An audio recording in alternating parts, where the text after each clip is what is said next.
Join us now for Flynn, Episode 7, The Box.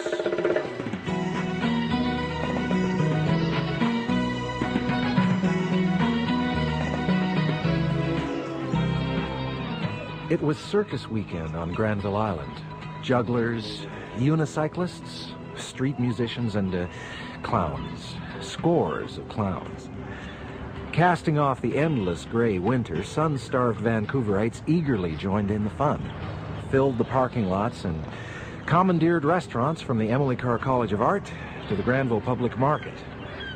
Living on the Blarney Boy at the marina, I would have preferred to give it all a pass, but Willie had other plans. She was celebrating the reunion of college friend Vanna McIntyre and her estranged mate, Glenn. So there we were, lapping up the white wine and shrimp croissants on Bridges Wharf, overlooking False Creek. Oh, isn't this heaven, Vanna? One day of sunshine. That's all it takes to turn things around. You are my sunshine, my only sunshine. You make me happy when skies are gray. Our dog's name is Sunshine. Glenn sings, she howls. A couple more clowns, that's all we need. Speaking of clowns, look. Don't bother, he's here. And I believe he can speak for himself. Am I right, Mr. Clown? I think he wants a donation. No, it's for disabled children. How about a few loonies? Oh, look, he's giving us flowers. A flower for each lady. Well, thank you. Thank you. Oh, you're more than welcome, your beeping ship. Your beeping ship? Isn't that the proper designation? He's dressed as a clown lord. I think you've had too much wine. I think you're right. You better drive. The 928? He lets you drive his Porsche? There's a switch. Mi caballo es su caballo. My horse is your horse. Horse, house, whatever.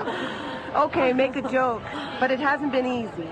Glenn's commissions are up and down, and I'm still being shortchanged on my trust fund. The fund your mother set up? Your stepfather is still administering it? Hogging, controlling, and guarding it. He's as tight-fisted as Scrooge at a telethon. Let's not spoil the day talking about His Merciless Majesty, Colin Sandon. If worst comes to the worst, I'll borrow back a few loonies from the clown. Good idea. Glenn's right. Why spoil the day? That said, I must remind you of the time, dear one. Oh, it is getting late. Have to pick up a paper. Meet you back at the car. Okay. Glad to have met you. You bring on the clowns. Stay and finish your coffee. Let's do this again. Be good to her, Flynn. Bye, WP. Bye-bye. Friendship, like politics, makes for strange bedfellows. It wasn't that I didn't like Vanna and Glenn, but somehow they reminded me of other ideal couples. Charles and Di, Trump and Marla Maples, Barbie and Ken. You know, kind of plastic and popped out of a mold. Yet, despite all the banter, I sensed Vanna and Glenn had counted on her trust fund to stabilize their boom and bust income. Whatever their circumstances, they'd obviously had a painful wake-up call for the 90s. So, what do you think? Vanna and Glenn? A great pair. They are great together, aren't they? I knew you'd like them. Well, you didn't think I was going to tell her what I really thought, did you? It wouldn't be fair to them. I wouldn't have been so condescending if I'd known what was going on in the parking lot back of the restaurant. Right there in broad daylight. Another clown. I'm sorry, but I don't have any more change. No, please, stop! Hey, what's going on? Let go of me. Ah, God, my eyes! My eyes! Too bad. Prince Charming can't help you. No, Snow White.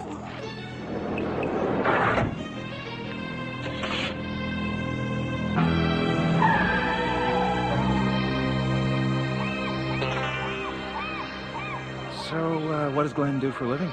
Real estate. Oh. And he races cars. How old's the Porsche? How should I know? He, ever take you for a ride? Oh, Flynn.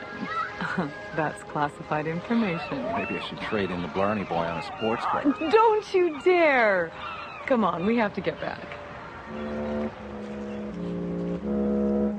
Willie and I took the shortcut through the parking lot at the back of the Bridges restaurant complex. The place was quiet. All the action was on the side facing the water. The route passed near where the Blarney boy was moored, and I was thinking of ways to con Willie into taking the afternoon off and going for a sail. But we never got that far. Flynn, the Porsche. It's Glenn. He's having some trouble. Glenn, what's wrong? WP, is that you? What? Where's Vanna? Help me. Man in a clown suit. Kidnapped Vanna. Oh, my A laundry God. truck. Flynn, look at his eyes. And that smell. God, it's pepper spray. I can't see. He shot me right in the face. Flynn, he's taken Vanna. We have to do something. Call the police. Will you give them Vanna's description and tell them about the laundry truck? There's a phone in the restaurant. He must have disabled my car. You've got to go after her. Let the police handle it. They've got the manpower. The van's probably off the island by now. No telling which direction it took. I should have been here sooner. We were in luck. Detective Sergeant Patrick Kirkland arrived with the investigation team. Pat and I both coach in the Inner City Football League. We have a grudging respect for each other. Of course, you don't argue much with a 6'2" bear of a man, on or off the field. Nonetheless, Kirkland didn't rely on his muscle. He might have had a quick temper, but he has a cool head. Well, thanks for the input, Flynn.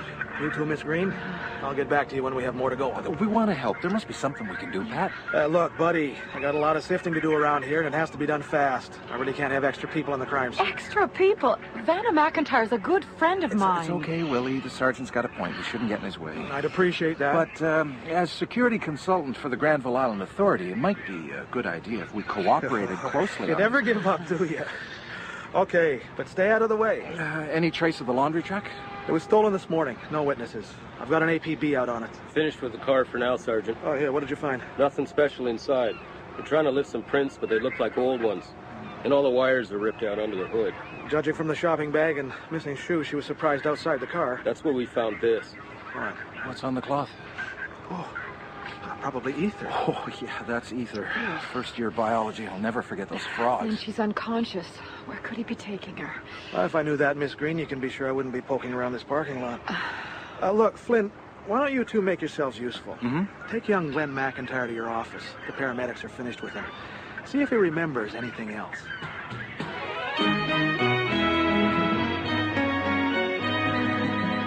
A cop car dropped us off at Sam's place. Glenn's vision was almost back to normal, but the guy sitting there in Sam's office wasn't a welcome sight.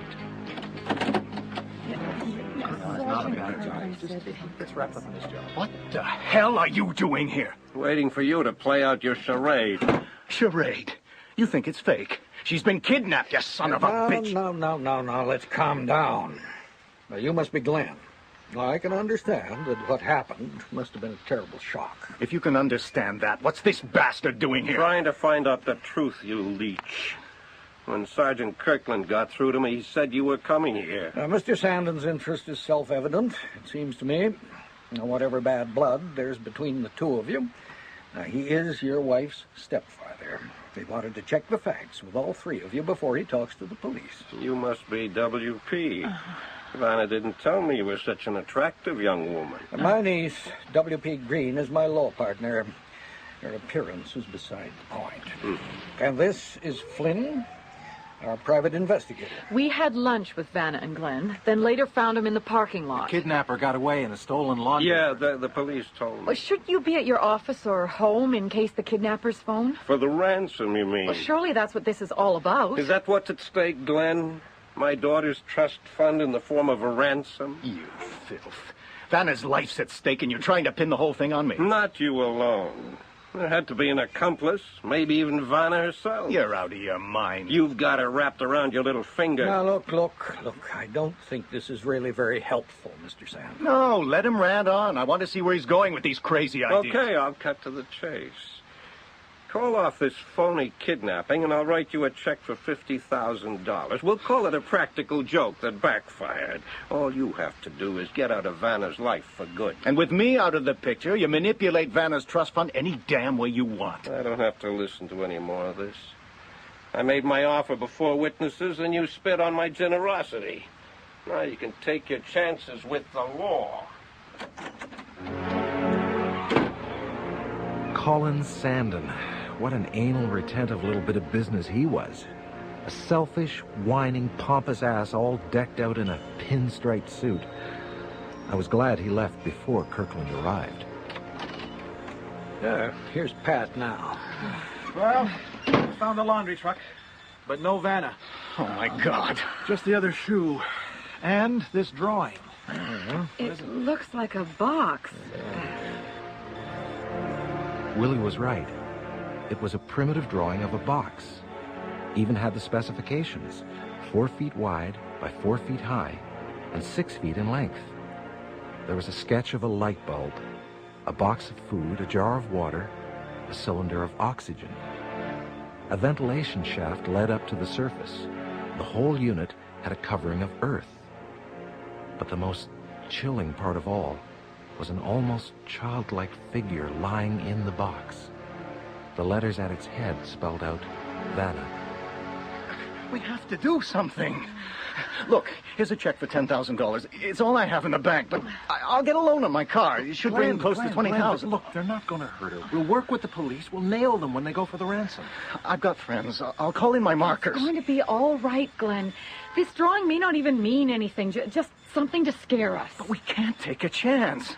She could suffocate in that thing. Now, easy, Glenn. It's going to be all right. We have to raise more money, but not from him.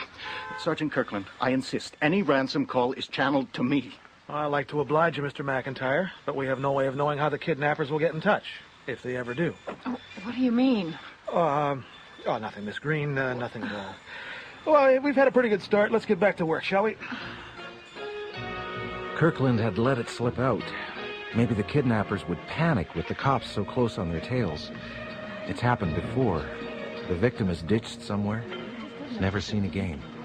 Flynn, talk to you in private? Over here. Look, I ran a quick check on Colin Sandon. Right. He's a real heavy hitter, lots of money. He's probably the target of the ransom. Well, judging by my passing acquaintance with the man, I'd say he has an enemies list as long as your arm. Well, that's where I'll need your help. Right. Just a few names. It'll speed things up. If you stumble onto a lead, we'll do a follow-up. Okay, I'll handle it. But I want to be in on the bust. Hey, you'll be riding shotgun, my friend. Yeah, count on it. After everyone left, I followed Willie up to Sam's apartment. She was taking things hard. Sam stayed in the office phoning his cronies, looking for names Kirkland might miss. It was a long shot, but it beat watching the clock. Want some coffee? I'm making fresh. Yeah, sure. Oh, God. It's all right. It's just a cup. Here, I'll clean it up. I can't stop shaking. I close my eyes, and I see Vanna in that box, buried God knows where, alone. All alone. What kind of a monster would do such a thing? We'll find out. And we'll get her back. But we don't even know where to start looking. Willie, I know it's hard. She's your friend, and it's scary, but we have to keep focused. You think there's still a chance? Yes, I think there's a good chance, and I'll tell you why. And not a snow job, Flynn. I want the truth. Well, the truth is this. All the kidnappers want is the money. And without Vanna to exchange... They're out of luck, so they've got the best incentive in the world to keep her alive. Unless something goes wrong. It won't go wrong. There are too many good people working on this case. I keep seeing her in that box. Think positively. Okay? She's going to be all right. Okay. I may have sounded a little more confident than I felt. Kidnappers have been known to kill their victims and just pretend they're alive. But a message of hope was the right medicine for Willie at the time. An hour later, Kirkland faxed me my share of names to check out. So I borrowed Sam's car and wandered down the yellow brick road looking for the wizard of missing heiresses. And as you might have guessed, I soon found I wasn't in Kansas anymore. Colin Sanding? You want me to talk about Colin Sanding? Yes, I'm just doing a routine credit check, Mrs. Callis. I understand you had some business dealings with him. What was it, 3 years ago? Business dealings with that pig? He stole my franchise. 3 restaurants. Now all I got is this little place. So you feel he treated you unfairly? I take him to court. He lie. It's finished. If I see him in this place anytime, I kill him. So that's the way it went the rest of the afternoon. A litany of complaints, but no solid leads. My final contact took me to a building construction site to talk to a developer named Hans Brack. About 50, chunky, gray hair stuffed under a blue hard hat. He was overseeing a small condo project. As I drove up, I noticed his sand-colored Mercedes had seen better days. Yes, I know Colin Sandin. We were partners in a large high-rise development 10 years ago. Uh-huh. Was it a profitable arrangement? Yeah, for him, yes, I think so. For me, well, it's a cutthroat business being a developer, full of surprises. And he, surprised you? Yes, you learn to get over these things. So you're doing a credit check on Colin Sandin? Yes. Has this got anything to do with the kidnapping of Sandin's stepdaughter? The question caught me flat-footed. How the hell did he know? When I contacted him, he said he'd been on the site all day, out in the suburbs. I heard about it on the radio in the office. An undercover policeman or something like that. Oh, no. I'm just, helping with the investigation. Oh, well, I can tell you I don't like this Colin Sandin. He's too slick with other people's money. But I would not wish him a painful experience like this. Well, thank you, Mr. Brack. Oh, I know nothing more than that, but look, if the police want to talk to me, here is my card. I should have known the media would be onto the kidnapping story. I was lucky to get out of the situation with Brack so lightly. Construction types are seldom so polite. Anyway, I hadn't learned much checking out Sandin's enemies list, other than a lot of people had a good reason to hate him. I kept Willie company until midnight, and then walked down to the Blarney Boy to catch some sleep. Something strange was going on. Nothing solid, just a feeling. I checked forward, then ahead. No luck. But I knew I'd had a visitor. There was an audio cassette in the playback slot of my stereo radio. It had no label.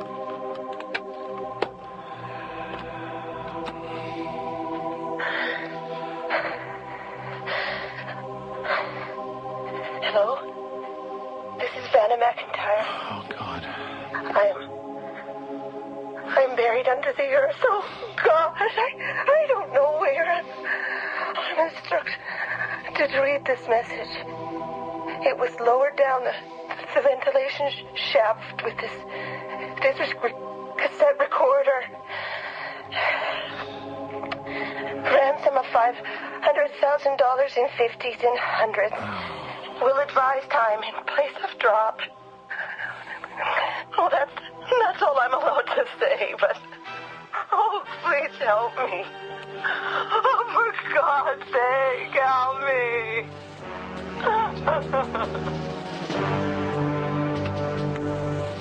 Vanna's pitiful request for help was soon relayed to all concerned with the case. Kirkland already had Sandin's phones tapped. He added men to the Blarney Boy, Sam's place, Vanna and Glenn's apartment. By evening of the second day, Sandin had arranged for $500,000 in marked bills. It included money Glenn was able to raise. Everyone was on side this time. Now Kirkland and I were on our way to check the stakeout at Sandin's. You sure you've covered all the bases? Yes, all of them. Cops on stakeout, phones tapped. How many times do I have to tell you? Good God, there he goes. Who? Sandin, going the other way. I'm sure that's him. He's supposed to stay put at the house. We're going to lose him. The hell we are? Sergeant Kirkland, come in. Kirkland here. It's Mr. Sandin, Sergeant. He took off on me while I was on the toilet. Tell me something I don't know. We're in pursuit going east on Parsons Road. Back us up. No sirens. I had to give Kirkland credit. He laid back a bit as we followed Sandin's car. No use blowing the ransom drop with too many spectators. But how did Sandin get the message? And where was he taking us? A few minutes later, Sandin pulled to a stop at an overpass. We killed our lights and pulled over. There was enough illumination from the light standards to see Sandin get out of the car, hook a rope on the suitcase, and lower it over the side of the railing. There. He's making the drop. There's someone waiting under the bridge. Take the off-ramp. Hell, it's Glenn's Porsche. All units in vicinity of Highway 99 and Parsons Road. I'm in pursuit of a black Porsche moving south to Massey Tunnel. Driver is suspect in kidnapping case. He's outrunning us. Oh, God, the lanes are blocked going into the tunnel. He's spinning out.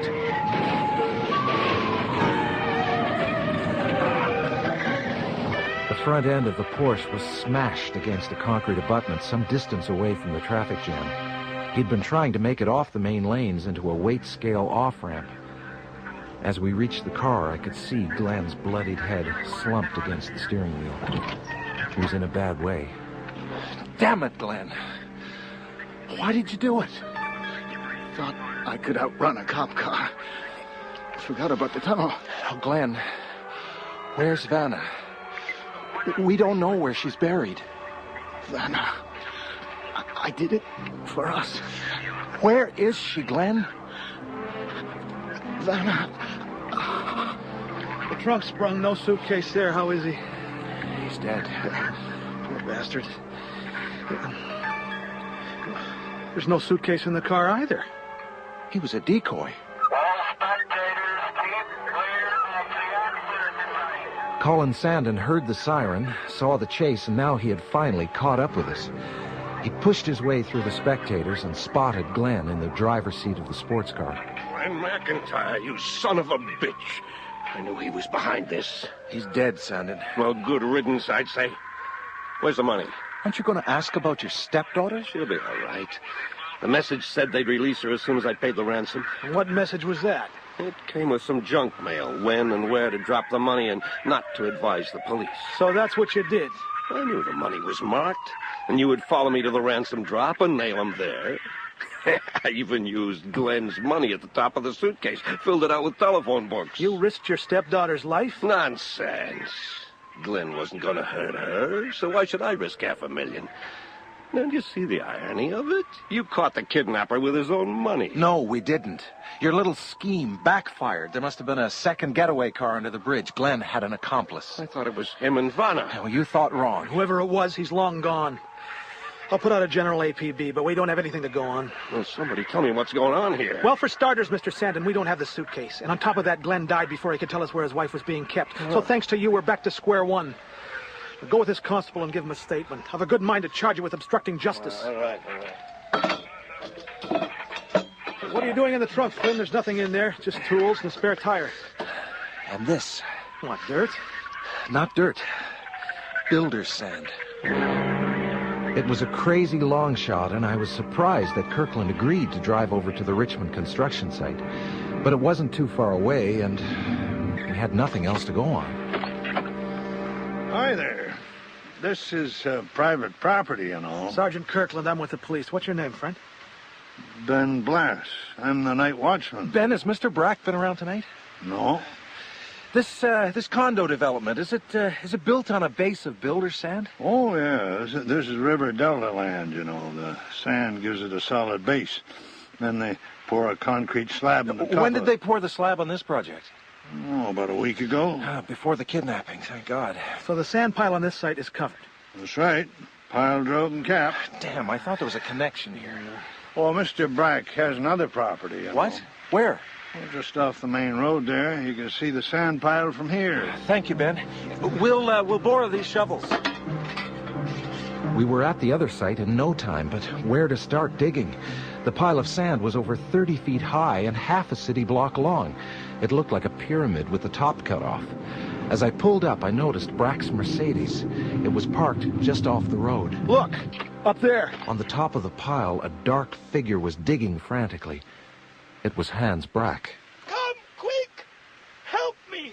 The sand shifted! We grabbed the shovels and scurried up an extension ladder to join him. The sand shifted. It's filling the ventilating shaft. You have to clear it away. How deep? A meter. You have to believe me. This wasn't my idea. It was Glenn's. I just wanted to get back the money Sandon cheated me out. Glenn did it for his wife. He was supposed to come back for her. Thought he could make her understand. Then I saw the car crash. The box, it's here. Come on, here. Scrape it clear. Come on. Let me use the crowbar.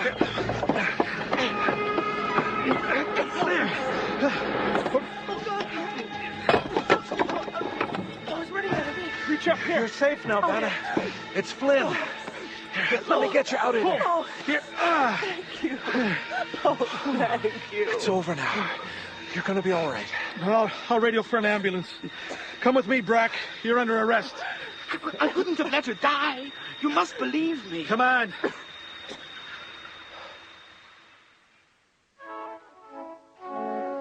It had been a very close call. No one could have predicted the sand shifting the way it did. If Brack hadn't come back, we'd never found her in time. But in the hospital, Vanna McIntyre was more concerned about what had happened to Glenn. If I hadn't kept going on about my trust fund, none of this would have happened. But it was all Sandin's fault. He had no right to hang on to the trust. Well, Sam's going to change all that. How could Glenn even have thought of such a thing? To put you in that box and expect you to forgive him. I was so scared. Yeah. But I do, forgive him. He got way off course, but in his own way, all he was trying to do was free you from Sandin. He loved you, Vanna. Some love, Flynn. Flynn, I know. He loved me.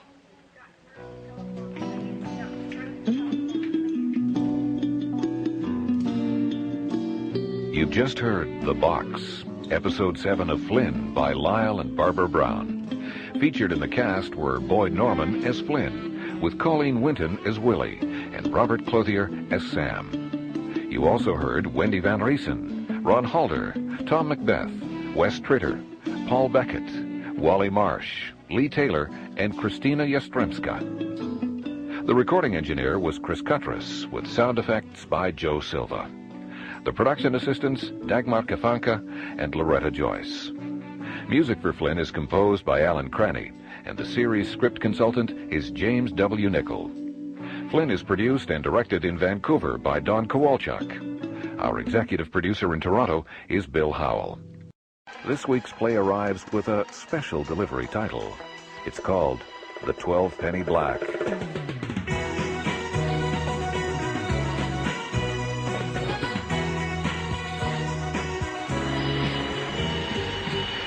I'd never met the Dutchman. Sam had talked about him often enough. They met during the Korean War, established a special friendship, and went their separate ways when the war was over. Van Allen settled in Montreal, set up an antique business, eventually specialized in rare coins and stamps. Look at you, Sam. All these years, and you are still a pipsqueak. And you look like something off a Lautrec poster.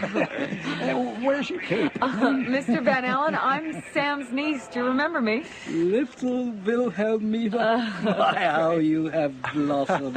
Wilhelmina. Just something he called me when I was a kid. Oh, I'm so sorry. I embarrassed you. No, it's all right. And my good wife here.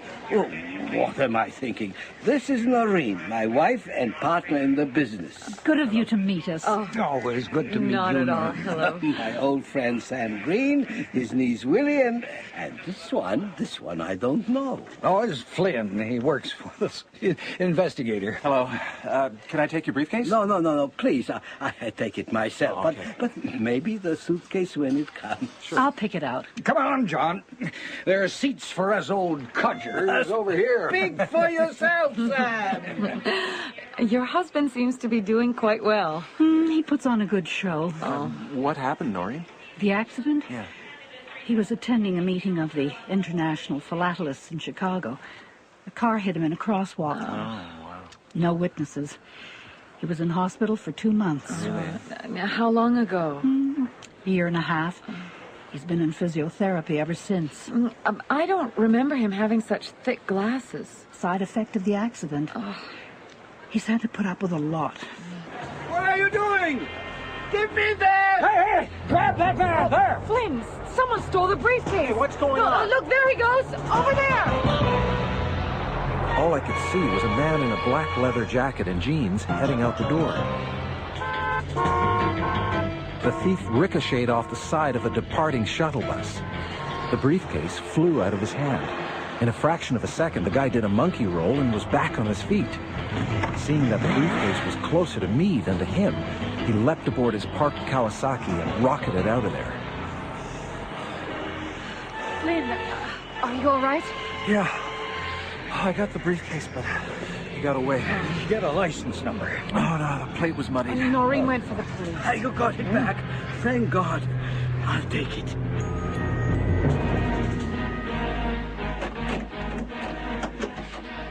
Sorry about the stairs, John. Our apartment's on the second floor. No complaints. Stairs are nothing when the price is right. I'll go ahead with Willie. You take your time. Yes, ma'am. I have your room ready for you. What do you think of my Noreen? Isn't she a wonder? Oh, yes, she's that. I can't believe you lucked out twice in the marriage game. Well, I never thought I'd tie the knot again after Edna died. Yeah. Married 30 years.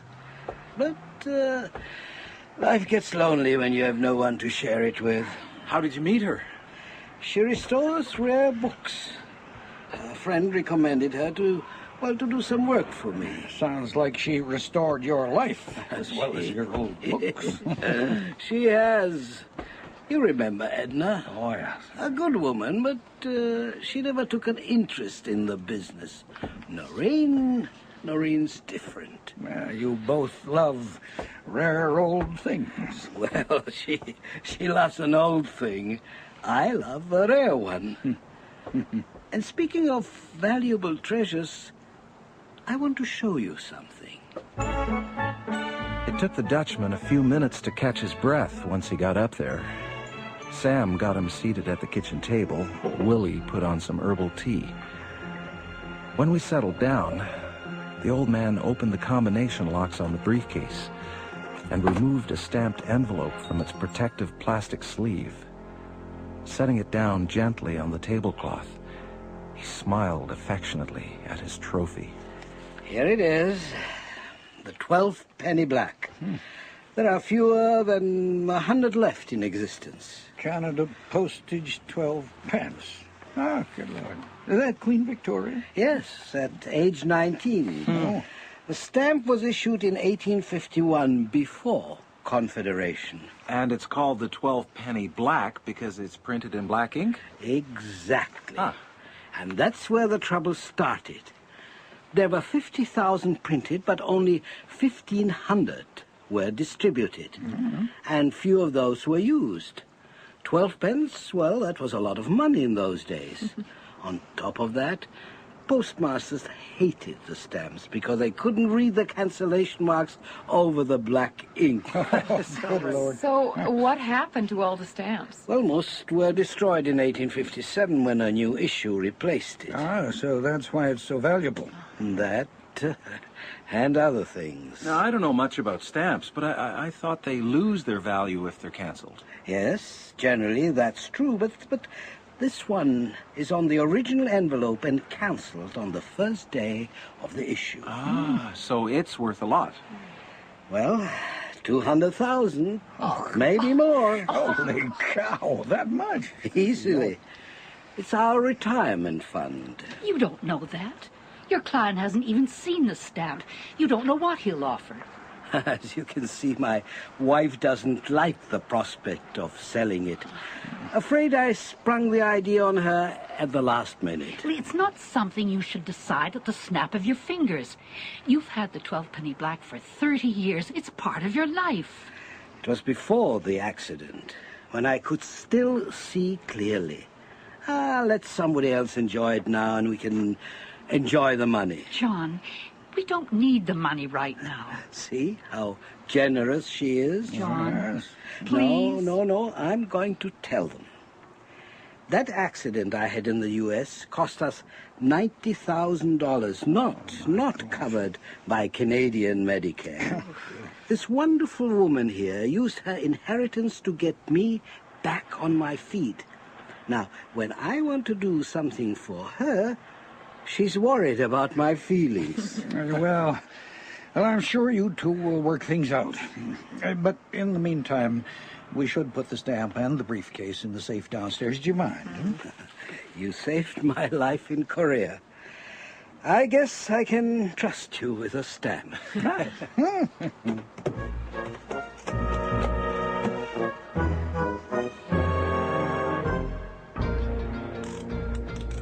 Flynn, I'm going to ask you for a favor. I want you to sleep down here tonight. Oh, yeah, I'll get the fold-up cot from the storeroom. And could you drive the Dutchman and Noreen to the client's place tomorrow? Oh, sure. You know, just as a precaution. Yeah, that thing at the airport spooked me, too. An hour later, I was still trying to get comfortable on that damned folding cot when I heard footsteps on the stairs. I thought it was Willie. We hadn't been getting together much lately. Would she really? In Sam's place? In the office? No, it wasn't Willie. As she quietly opened the front door, I could see by the streetlight that it was Noreen. Where the hell was she going? I slipped on my clothes and followed the Dutchman's wife 6 blocks to an all-night eatery on Broadway. There was no way to get inside unnoticed, so I took shelter from the rain in a doorway across the street and waited. A few minutes later, up came the guy on the Kawasaki, the one from the airport.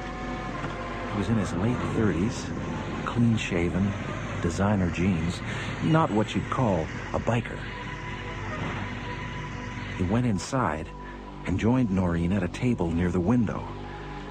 The conversation was short and heated. I couldn't hear the words, but these were 2 unhappy people. What was going on? Did Noreen have a lover? Did she plan to steal the stamp and dump the Dutchman? I wasn't going to find out this time. Noreen threw some money on the table and walked out, heading back to Sam's. The stamp was secure in the safe, so I grabbed a taxi. Follow that motorcycle. You're kidding. There's an extra 10 in it. If he doesn't make it, I just want to know where he lives. Where's the hidden camera? Get on with it. Yeah. Tailing Noreen's boyfriend, if that's who he was, turned out to be almost too easy.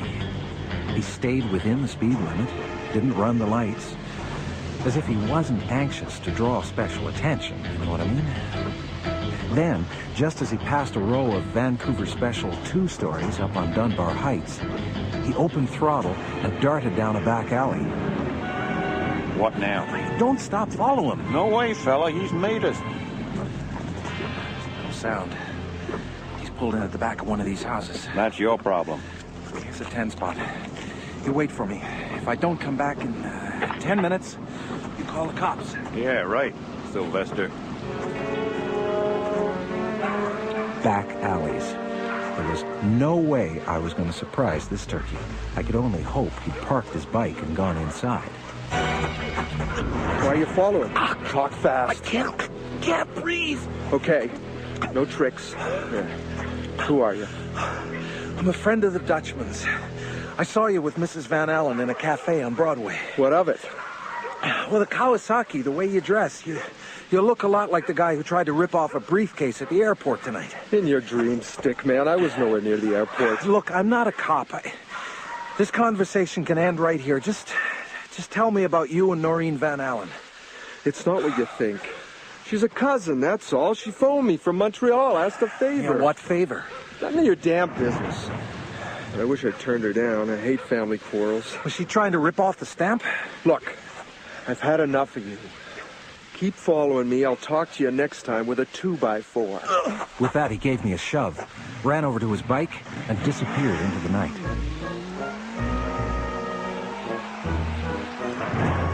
There were still too many unanswered questions for me to confront Noreen.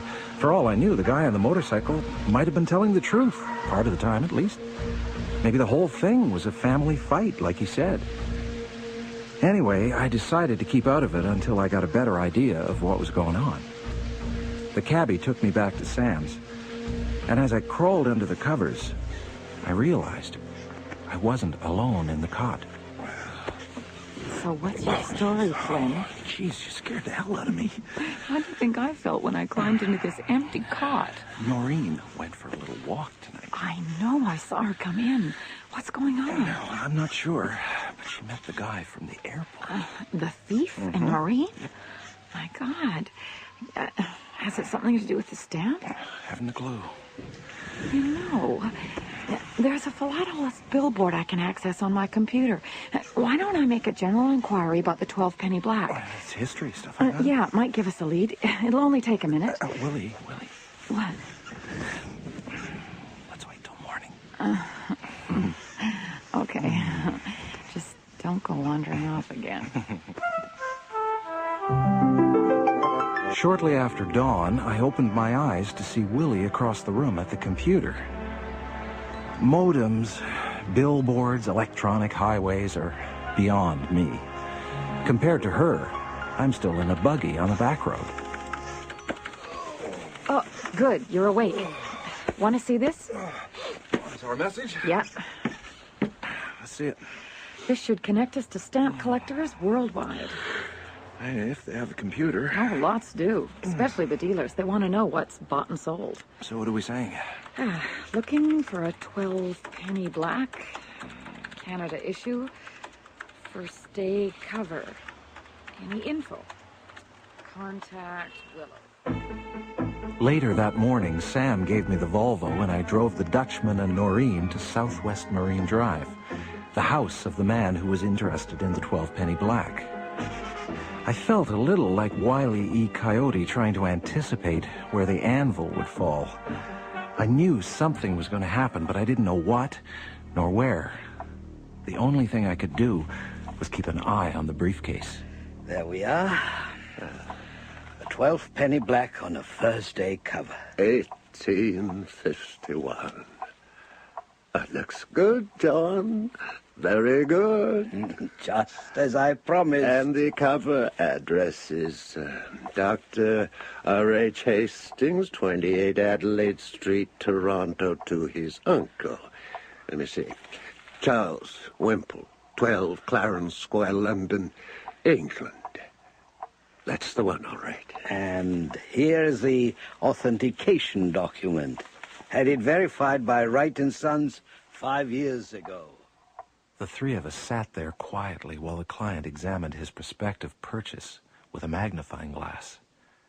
The Dutchman had introduced him as Largo, an apt code name considering the way he slowly and carefully examined the stamp. He was a slight man with Grecian formula hair and a musician's long fingers. The way he caressed the stamp, I thought the Dutchman had him hooked. And the price? Well, this particular stamp hasn't been on the market for 30 years. There's no telling what it would bring in auction. Well, I'm prepared to pay you $175,000. But that's ridiculous. Noreen, I'm doing the bargaining here. But my wife is right. We were thinking more in the range of 200,000 Canadian. That amount is a bit presumptuous. John, we don't need to sell the stamp. Its value is accruing. I can't go above 180,000. Perhaps we should all take some time to think it over. We'll go out for lunch and then we'll call you. Just like that, he plucked the stamp and supporting document off the desk and into the briefcase, snapped it closed, and handed it to me. What chutzpah! As we left, I glanced in Noreen's direction and caught a look of relief. I picked up a taste for Indonesian food when I served there in 48. Oh, yes? The Dutch army. We weren't very popular. That's where he developed his cast iron stomach. This isn't hot. You should try Tamil. So, what's the next move? Well, I don't think there should be a next move. We don't need to sell. You love that stamp, John, and it's as good as money in the bank. Not if we want to see something of the world one last time. We've always put off that trip. It's time I showed you some of my favorite places while I can. You're talking like an old man. I am an old man. Grant me the pleasure of taking my beautiful wife on a grand tour. We'll start in Amsterdam. Oh, you'll love it. I'll even allow you a day in the Rijksmuseum to study the rare books. You can be so exasperating sometimes. You're letting a romantic idea cloud your judgment. Always the practical one, aren't you? Yes. This is business. I'm your partner, aren't I? Why don't you listen to me?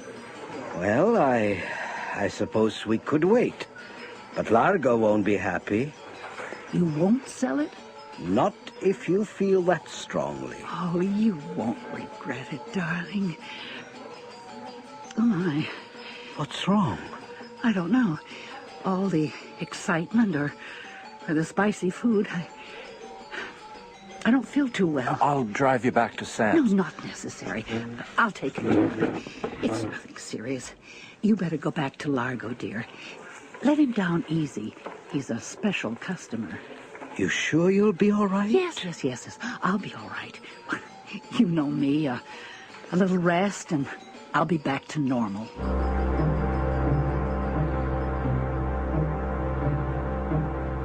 I'm sorry your wife is ill, John. I was looking forward to seeing another performance of negotiation theater. You are very good together. It wasn't theater, Largo. As a matter of fact, 185,000. What? I thought it over. $185,000. What do you say? 190,000. Done. Done? Subject to tests. We can go over to the university lab right now. Professor Teller is waiting. What kind of tests? Just the usual. What's wrong with you? You know the drill. Flynn will drive us. Yes, I'll get my jacket. You promised your wife. I know, but I couldn't pass up a deal like this. Okay, we've got the stamp. Let's go.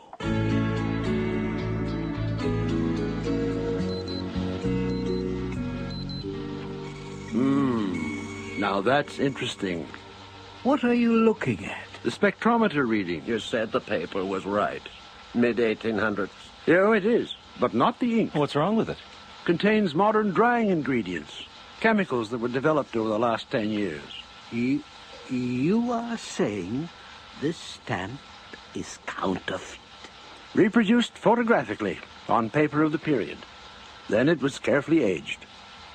The cover and handwritten addresses are masterpieces. The whole thing's an expert forgery. But this can't be. Well, I'm sorry, Mr. Van Allen. The evidence is indisputable. According to you, just what is going on here? Mr. Van Allen, he's just upset. No. It's too convenient. I come all the way out here to sell a rare stamp, and suddenly someone I don't even know tells me it's a fake. You think we're trying to discredit you? What else am I to think? What motive would I have? Well, there were rumors you already have a 12-penny black. Not as good as this one, but valuable enough. That's ridiculous. Discredit my stamp as counterfeit, and yours becomes more valuable. That's what you're up to. I know you're upset, Mr. Van Allen, but I can't have you slandering my integrity as a scientist. Now, you just take the stamp and have my findings checked, if you like. And count yourself lucky. I could sue you for trying to defraud me. Come on, Mr. Van Allen. We'll sort this out another way. You haven't heard the last of this, Largo. All the way to the car, the Dutchman was mumbling, "I'm ruined, I'm ruined." He was no longer the confident wheeler-dealer I'd known earlier. Despite his protestations of being set up, Professor Teller's findings had knocked the stuffing out of him. I thought the best thing to do was get him back to Sam's. Where's Noreen? Oh, upstairs, resting. Good. So he said your stamp's a forgery, huh? Yes, but it's impossible. I took it out of my safe just before I left the house yesterday. Yeah, and it was in our safe overnight. Yep.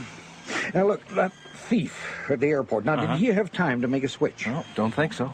Flynn, could I talk to you a minute? Yeah, sure. Oh, well, here, John, have a cup of coffee. We'll sort this thing out. What will I tell Noreen? Did you get a reply on the billboard? Yeah, several. But the most interesting one was this. Let's see. What? You mean it's the same stamp? The original. He had it authenticated. Now it's starting to make some sense. Hey, you wanted something? Yeah, I think so.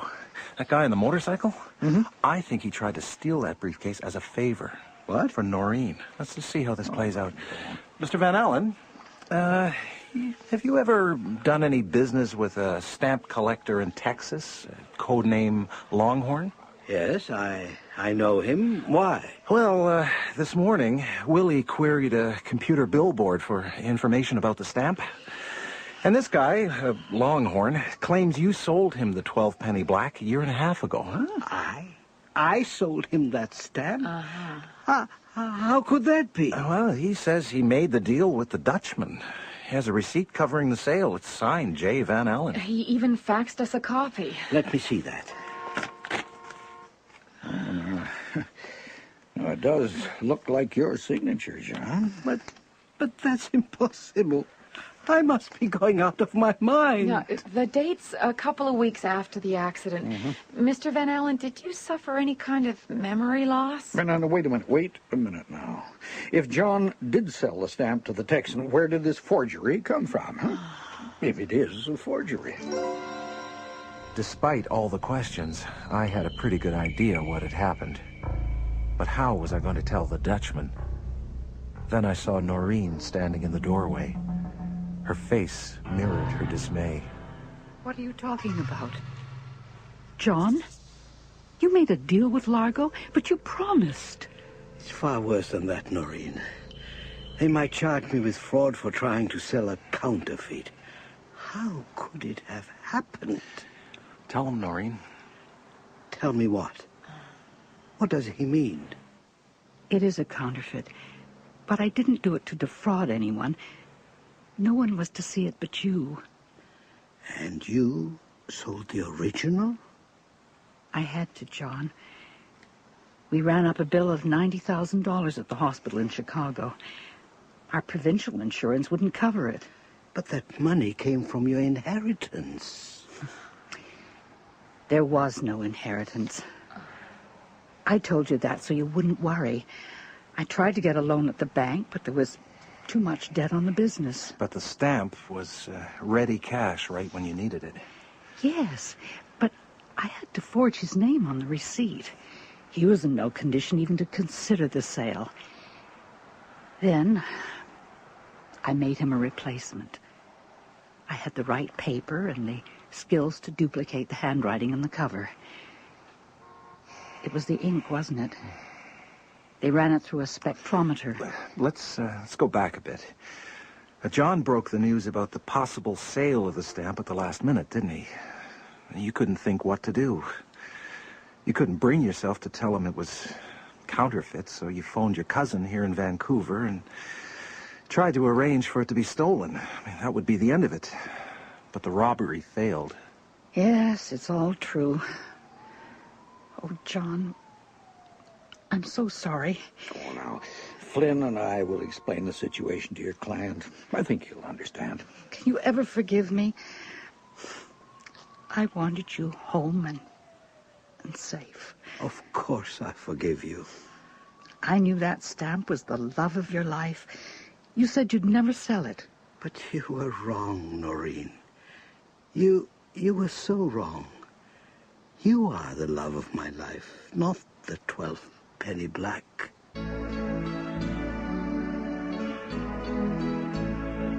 You've just heard The 12-Penny Black, Episode 8 of Flynn, written by Lyle and Barbara Brown. Boyd Norman starred as Flynn, with Colleen Winton as Willie and Robert Clothier as Sam. Special guests this week were Otto Lowy, Betty Phillips, Fred Diel, Peter Brockington, Michael Putonen, and Bill Samples. The recording engineer is Chris Cuttress, with sound effects by Joe Silva. The production assistants, Dagmar Kafaka and Loretta Joyce. Music for Flynn is composed by Alan Cranny, and the series script consultant is James W. Nichol. And welcome again to Flynn, that quietly reluctant Vancouver private eye, played by Boyd Norman, and written by Lyle and Barbara Brown. Framed.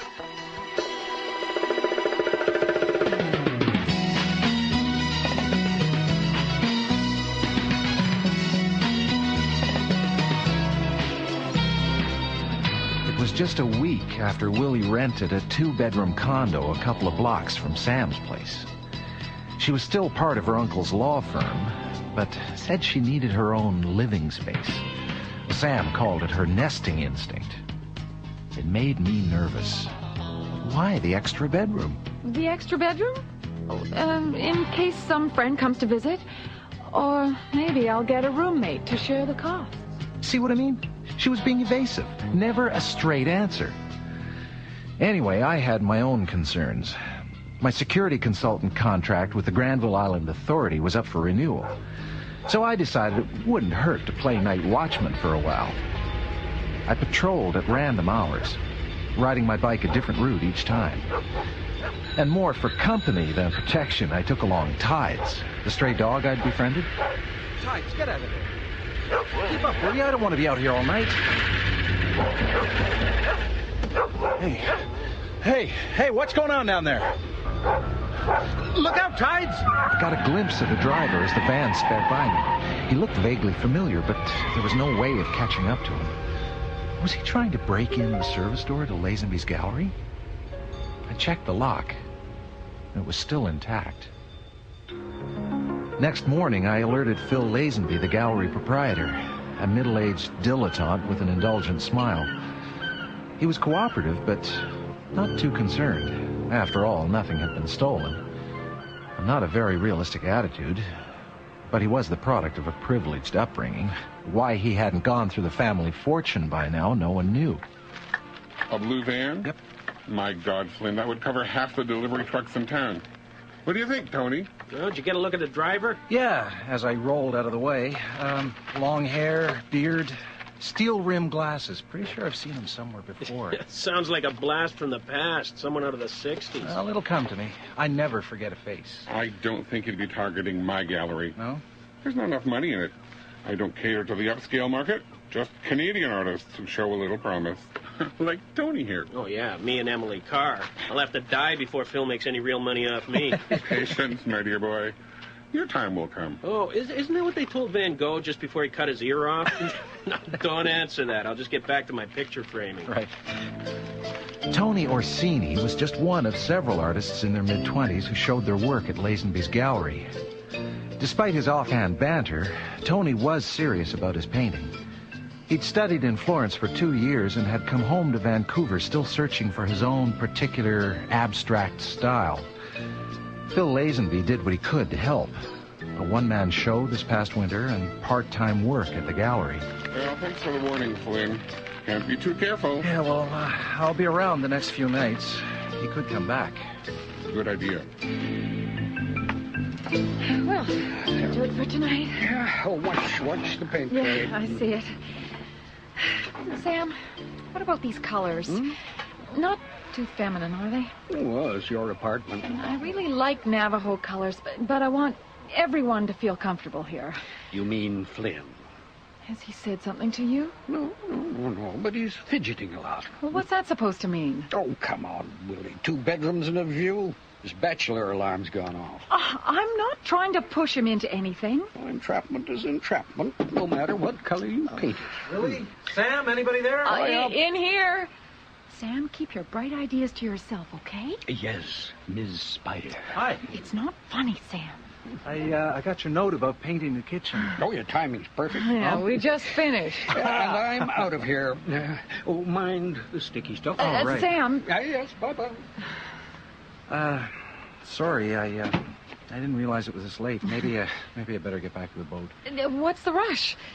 I want your opinion on the new painting in the living room. Oh. Now, come on, we can see it best from here. Oh, well, how about that? Tony Orsini's, right? Yeah, you like it? Oh, it matches your furniture, I guess. That does it. I'll take it back. Oh, why? You like it? Keep it. What do I know? There's no problem. I took it on a trial basis. I don't want something that will irritate my friends. That's the way our relationship was going the last couple of weeks. Willie and I talking at cross purposes. I wanted to keep things free and easy. She seemed to have a hidden agenda. Now, I know booze and woman trouble don't mix, but I was feeling edgy when I left Willie's. I figured a beer or two at the Pelican Club might fix me up. When I left, 3 hours later, I couldn't have cared less. I decided to catch me some sleep on the Blarney Boy before making my rounds of the island. I was just crossing the street on the way to the marina when a car burst out of a side street, then skidded to a halt inches away. I staggered backward and fell on my can. Oh, my God! Did I hit you? Are you all right? Sure, fine. But you fell. Here, let me help you. I just lost my balance. I'm okay. Oh, well, thank God. I would have never forgiven myself. Are you sure you're all right? My butt's a little numb. Outside of that, no problem. Well, just in case something shows up later, I'll give you my name and phone number. Yeah, I got a notepad and pencil in my purse. Maybe it was the booze, or it could have been the argument with Willie earlier in the evening. Whatever the case, I was flattered by the attention of this attractive young woman. Silhouetted against the headlights, she was a stunning sight. Tall, blonde. She must have been on her way to a party. Summer dress, dainty white gloves. Don't see that anymore. Just getting used to this Beamer. Should have known better than to drive it at night. It's a cool set of wheels. You own it? Oh, no. A friend of mine. I'm just visiting Vancouver. Oh. Where do you live? Oh, Mill Valley. Well, San Francisco, really. Oh. Now, my notebook's in here somewhere. Oh, why did I take such a big purse? Can I help? Oh, this is so embarrassing. Well, maybe you could hold some of this stuff to the side so I can fish around to the bottom. Oh, sure. Like this? Yeah, that's fine. Now, let's see. Keys, wallet, driver's license, odds and ends. Oh, here we are. The notebook. Yeah. My friends call me Goldie. Goldie? Yeah, guess it's my hair, huh? Oh. My name's Flynn. Oh. Michael Flynn. Oh, well, Michael. Here's the phone number where I'm staying. Oh, thanks. Maybe we could meet for coffee sometime when I'm a little more presentable. Oh, I'd like that. Bye-bye. The scare with the car must have given me an adrenaline rush, flushed out my system. Or maybe not. I was beginning to fantasize about the girl in the BMW. Not that I was planning to make a move, but after all, I was a man and she was a fox. Not very swift, but a fox just the same. I made it back to the Blarney Boy and fell into a deep sleep. Early next morning, cops were all over my boat. Hey, wake up. Hey, what the hell's going on here? You Michael Flynn? Yeah, that's right, and this is my boat. Then you're under arrest, Mr. Flynn. Under arrest? On what charge? Trafficking. I don't believe this. We found 6 ounces of cocaine hidden on your boat. But that's ridiculous. Yeah, I thought so, too. Read this man his rights, Constable. I was in the slammer before I knew it. The Blarney Boy was impounded. My security consultant contract would be suspended for sure. In one slick move, I'd been hung out to dry. But why? Well, of course we believe you. But the evidence is pretty damning. Yeah, she's right. 6 ounces of cocaine. That's a lot of money on the street. Who would want to frame you that bad? Yeah, look, what about this blonde you were talking about? Goldie. She couldn't have anything to do with it. She never came near the boat. Give me that phone number she gave you. I'll check it out. Oh, here, Sam, use my cell phone. Oh, yeah, thanks. Goldie, eh? Yeah. Was she pretty? Well, I don't know. Yeah, maybe. You know, a nice kind of kid. Well, this nice kid gave you the phone number for Dial-Up Pizza. Oh, no. Did you give her description to the police? Oh, sure, but I don't think they're impressed. And who can blame them? A missing blonde in a Beamer, playing Florence Nightingale to a plastered PI. Or was she just delivering pizza? Excuse the interruption, folks, but I thought you'd want to hear the latest. Oh, you're, dropping the case? You wish. We've come up with a clean set of prints on the plastic bag of cocaine. Maybe you want to rethink your story, Flynn. They're yours. It was like walking into quicksand. The more I struggled to get out of this mess, the worse things got. The only good thing that happened was Sam getting me released on bail. At least now I'd have a chance to look into the frame-up myself. That's the last thing you should do, Flynn. Now listen to me, just for once, will you? Sam's right. Go home with him and leave the investigating to the police. Oh, and wind up on a spit with an apple in my mouth? That detective is already licking his chops. Yeah, well, we'll turn up something. Yeah, I'll check our cases for the last few months. Somebody might be carrying a grudge. Carrying a grudge? Oh. My God, there's got to be more to it than that. They've impounded my boat. And I'm looking at a heavy-duty drug charge here. Look, I've got to get out on the streets. That's where the answers are. 6 ounces of cocaine in a plastic bag with my prints on it. That was the key. Who could put his hands on that kind of stuff? I knew one guy who might know. My old friend Eddie Righteous, sometime dealer and information peddler. And when Eddie ran at the sight of me, I knew I was onto something. Hey, Eddie, what's happening? Hey, I want to talk to you.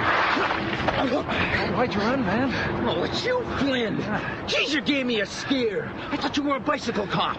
You can't hear him coming. Cut the crap, Eddie. You were trying to give me the slip. You gotta be kidding, dude. Since when do I turn my back on a friend? Since maybe you got the word I'd been sandbagged by the cops for trafficking. So I heard, but I didn't believe it. Because you also know who framed me, right? Hey, you keep me out of this. Hey, Eddie, you're on the grapevine. You know all, you see all. Not this time. No, you do know. Now tell me. It was just a voice on a phone. I don't know who it was. You mean you were actually in on the frame? Hey, what did I ever do to you? Listen, Flynn, that ain't the way it went down. I didn't know it had anything to do with you. I was just going to hang up on this guy. But then he mentioned my ex's apartment number. Even you were naming my kids, too. Asked if I was still paying child support. He knew all about me, man. So you sold him the bag of blow? Well, what else could I do?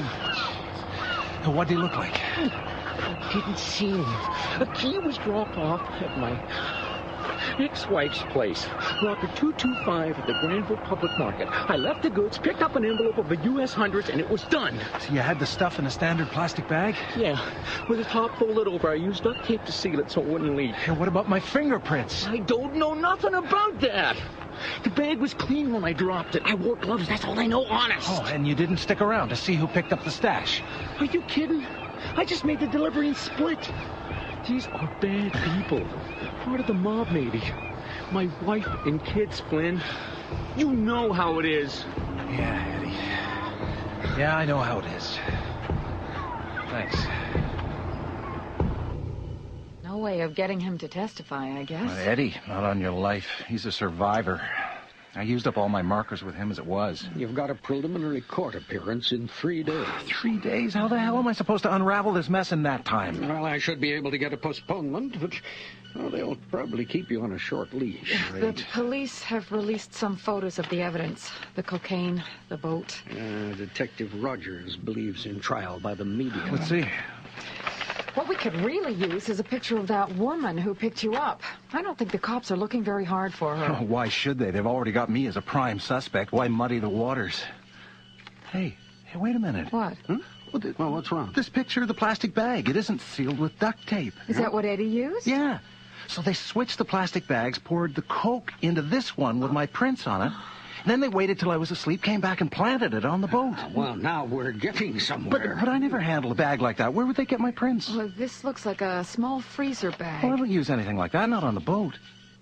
Wait a minute. Goldie's purse. Huh? You went through her purse? Well, she was looking for her notebook in one of those bottomless handbags. I just held the stuff to one side, but when I did, I felt something smooth.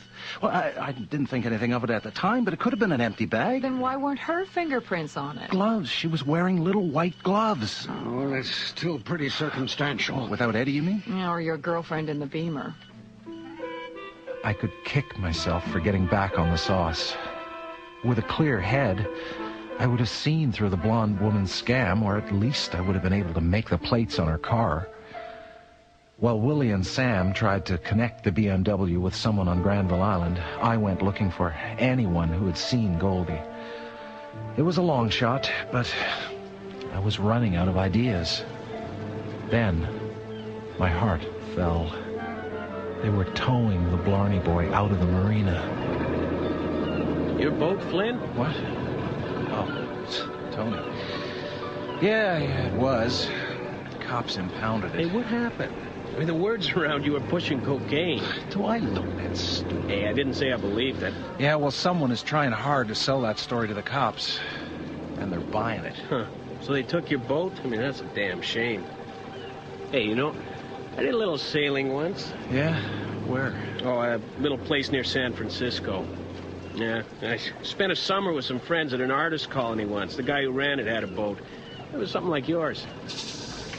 A little place near San Francisco? That had a familiar sound. In trying to get a lead on Goldie, I'd looked up Mill Valley. And what do you know? It's an artist's hangout. Could Tony have known Goldie there? Maybe she was a model. That blonde getting my fingerprints, and Tony knowing more than he let on about the failed B&E at the gallery, could be a connection. Yeah, well, I gotta get going. Hey, let me know if I can help you at all. Yeah, see you around. See ya. I gave Tony a little lead time. Saw he was turning back to his studio in the old warehouse building. Then I followed. Moving as quietly as I could, I climbed up the ladder to the fire escape balcony. From there, I could look through the curtains partially covering a skylight window. An open air vent carried sounds from the studio below. Tony was not alone. We're talking to Flynn. So what if I talked to him? He'd have been suspicious if I just walked by. You take too many chances, Tony. I take chances? Whose idea was it to plant drugs on Flynn's boat, huh? Tony and Lazenby? But where was Goldie? As my eyes adjusted to the light, I saw her, a reclining, nude figure. In the half-light of the studio, she seemed to be the real thing. Stunning. Right. Now, what do you think of it, Lazenby? What do you think of the nude? Burn it. Burn it? Come on, that is the best thing I've done. I've got a whole new perspective. Back to basics. It's dangerous. It ties us to Goldie. Things are difficult enough with Max on the run. Who is gonna find her, huh? She's already back in California. Yeah, well, do me a favor and at least cover up your masterpiece. All right, okay. And don't forget, it's my gallery. I've got to carry on business as usual for a few months before I wrap things up. All right. Never mind. It'll be for me. I told our client to phone me here. Hello. Yes, sir. The special order will be ready at the gallery this afternoon. Yes, 1 o'clock will be fine. That's right. The same procedure. A finder's fee paid into my personal account on your acceptance. Thank you. Bye-bye. So you all set? I suppose so. Are you sure about Flynn? I told you, he's running around in circles trying to get his boat back. He hasn't got a clue. I very nearly dropped through that skylight and did a Batman on the two of them. But I still wasn't out of the woods. I needed something to tie the pieces together. Back at the office, I updated Sam and Willie about Goldie's connection to Tony and Lazenby. Now it's beginning to make sense. Take a look at this. Morning paper? Yeah, a follow-up story on an art theft in Calgary last week. A Krieghoff. The cops are looking for a suspect. Look at the picture. Max Lehman. Steel-rimmed glasses, long hair, beard. Does it ring a bell? The guy driving the van? Yeah, that's him. So it wasn't an attempted B&E. I blundered into a delivery of stolen art. You just have to tell the cops to raid the gallery and you're clear. It's obvious you were framed to keep you from following up on who was driving the van. Yeah, maybe so, but where do I tell them to look? I mean, we're not even sure this Max Lehman delivered the Krieghoff. I could have scared him off. Okay. Let's just speculate a bit. Now, what if Lazenby is using his little gallery as a distribution point for stolen masterpieces? Well, he'd have to find some way to hide them. Maybe that's where Tony comes in. Well, he could paint over the original with a pigment that could be removed later. And Lazenby sells the new abstract to one of his special customers. Oh, but how do we know which painting to look for? Tony paints scores of them. Well, I suggest that we have a hidden video camera in Lazenby's gallery at 1 o'clock and find out. This is close enough. Okay. We're still a block away from the gallery. This is insane. It's a simple surveillance operation, receiving stolen goods. For God's sake, Sam, you're 70 years old. Yeah, but I'm the only one who can do it. Now, I've never been in Lazenby's store, or met any of the others as far as I know. Now, he knows you too. But what if they notice the hidden camera? It's in his shoulder bag. I've used it that way before. I want to do this, Willie. I'm tired of writing wills, doing family law. Just once. I want to be in on the action. Right. Oh, Sam. Yeah. Well, what can happen, huh? Well, I'll have you backing me up. Now, if anything goes wrong, get out of there. Yeah. We'll be just around the corner next to the front door. Be careful, Sam. Okay. Here we go. Good luck. Michael Flynn, if anything happens to him, you're dead meat. Willie's threat was still echoing in my ears as we worked our way around the back alley up to the corner beside Lazenby's gallery. We saw Sam go inside. Peeking in the window, I was startled to find Lazenby already serving a client. A tall, white-haired man wearing an expensive black topcoat. As the door chime rang, Lazenby looked up quickly at Sam. Yes, of course. Good afternoon. What can I do for you? Oh, just browsing. My niece told me you had some nice things. That we have. Look around if you like. I'll be at the counter. Oh, thanks. Thanks very much. Yes, I agree. This is one of Tony's finest works. I think he's made a real breakthrough. Yes, indeed. You've done yourself proud, Tony. Thank you, sir. I hope it gives you pleasure. And this price includes the various taxes. Mustn't make a mistake. Give the devil his due. All taken care of, sir. Lazenby, wait. What? That old guy. I think Flynn works for him. Look, Tony's going over to Sam. He's seen it. He's grabbing the shoulder bag. Flynn, we've got to get in there. No, Rogers. Whose idea was this? Well, we needed backup, didn't we? All right, what's going on, Flynn? Hurry. The old guy's got a video. Leave him alone. I'll break your neck. All right, break it out. All of you. Stop it. I'm Detective Sergeant Rogers, Vancouver Police. Now, miss, were you the one who phoned about an art theft ring? There must be a terrible mistake. I run a reputable gallery here. Well, we'll see about that. Unwrap the painting, Sam. Yeah, okay. Here now, stop that. That's my property. I just purchased it. It's an abstract. Yeah, it's one of mine. I mean, since when's it a crime to sell original artwork? Maybe since you started painting over stolen masters. Why, that's nonsense. There's nothing under Tony's painting. Just canvas. I'll show you. Hey, wait, whoa, don't use a palette knife. You're going to ruin it. Lazenby ignored Tony's plea and scraped off a strip of paint. The only thing showing was new canvas. Now we were the ones in trouble. There, you see, a Tony Orsini original. No more, no less. So it is. What do you say to that, Flynn? Detective, my name is J.J. Stiles. Maybe that means something to you. No. Stiles Industries. I'm taking my painting home until you sort things out with this madman. Lazenby, my insurance company, will be in touch tomorrow. I'm very sorry for the trouble. We'll make restitution. Nice try. Let me see. Flynn, stop. We're in enough trouble. I'd take her advice if I were you. No way. These people have framed me. It caused me to lose my boat. Now they're playing games with this painting. I want to know why. What's behind this cardboard backing? Don't use a knife! Flynn? Just along the edges. What do we got here inside the backing? My Lord, that's it. That Krieghoff. So, Tony, your painting was just window dressing for a masterpiece. You should have stuck to nudes. What's this all about, Lazenby? My lawyer will be calling on you. He's outrageous. I'm very sorry, sir, but I really think you should take up the matter with Tony. What? He worked on the framing. Oh, no, you don't. All right. Look, Sergeant Rogers, these two old school buddies here have been pulling this stunt for years. I mean, Stiles here has a vault in his basement. You check that out. That's preposterous. No, it's true. You impudent thief. What? That's a lie. Gentlemen. Tony, you're out of your mind. This is a reputable gallery. Gentlemen, I think you'd all better shut up and come down to the station with me.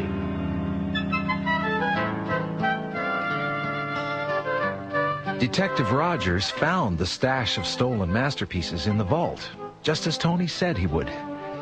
Tony also admitted he'd planted the cocaine on my boat.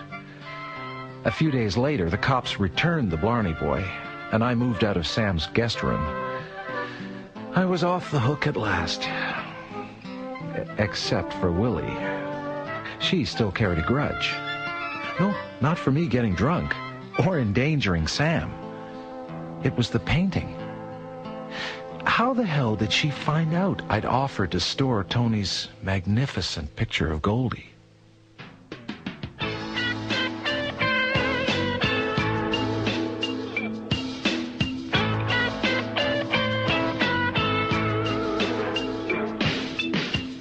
You've just heard Framed, Episode 9 of Flynn by Lyle and Barbara Brown. Featured in the cast were Boyd Norman as Michael Flynn, Colleen Winton as Willie Green, and Robert Clothier as Sam Green. Special guests this week were Marcy Goldberg, Bill Dow, Peter Howarth, Gary Chalk, Ken Buhay, and Kim Kondrashov. The production assistants for Flynn are Dagmar Kafanka and Loretta Joyce. The recording engineer is Chris Cuttress, with sound effects by Joe Silva. Music for Flynn is composed by Alan Cranny, and the series script consultant is James W. Nichol. Flynn is produced and directed in Vancouver by Don Kowalchuk. The executive producer is Bill Howell.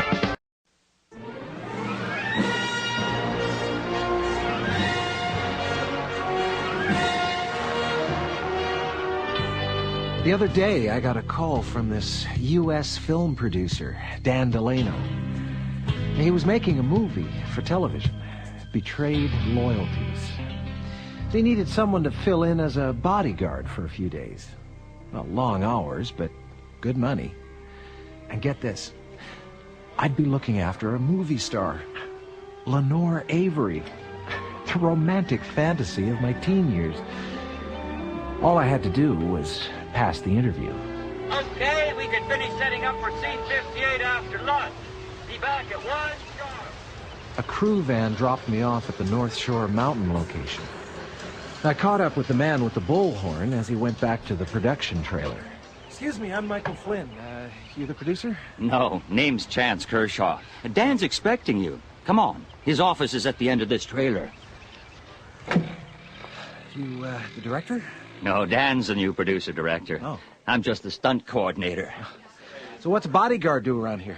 Chauffeuring, fan control, liaison with local police. All right. Piece of cake. Except for Her Royal Highness. What, Miss Avery? Temperamental, is she? That's one way of putting it. A smile played over Chance Kershaw's wasted face, but his blue marble eyes remained dead and cold. I mean, this guy'd been around the block.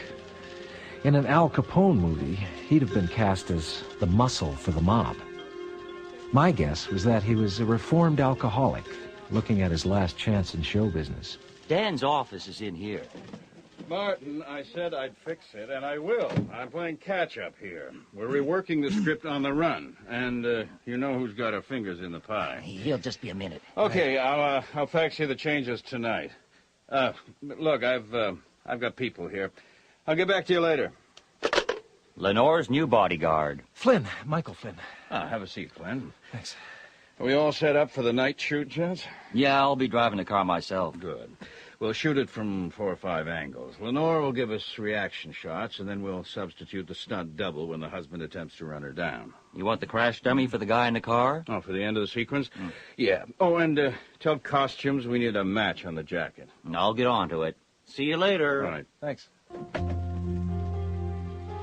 Dan Delano was one of those unflappable film executives who looked like he'd stepped out of a TV infomercial. His voice soft, reassuring, with a touch of Arizona honesty about it. There was something out of place. The beads of perspiration over his upper lip. Now, he was putting up a good front, but he was under a hell of a lot of pressure. And something else. When he first saw us standing there, he had whisked a manila envelope into his desk drawer and locked it. I caught a couple of words. Encino affair. You're pretty light for a bodyguard, aren't you? Oh, I don't know. I'm about 170, maybe. What do you carry? Carry? Oh, you mean like a weapon? Yeah, a weapon like a .32 snub-nosed Colt Beretta, what? Look, you're licensed to carry, aren't you? Yeah, sure, but I don't. Where the hell's my driver, Dan? I'm not going to wait all day. Lenore Avery, close and in person. A little older than I'd remembered. Late 40s, pushing 50 maybe, but looking good, like Elizabeth Taylor at her best. A bit on the plump side, full busted, in a teal blue silk blouse and white slacks. Her auburn hair cascading down to her shoulders in soft curls. And those emerald eyes, holding us transfixed in an angry stare. The car's ready and the picnic's packed. Do I have to drive myself? Well, I'm not so sure Flynn's the right man, Lenore. Let me get Chance Kershaw to sub. What's wrong with this one? 170 pounds and no gun, for starters. Mm-hmm. The gun business. You against the NRA, or is this some kind of Canadian thing? No, I just believe a bodyguard's first responsibility is to anticipate trouble and keep his client out of it. Ah. Well, what do you know? A bodyguard with a brain for a change. He'll do. Sign him up. I'll be waiting in the car.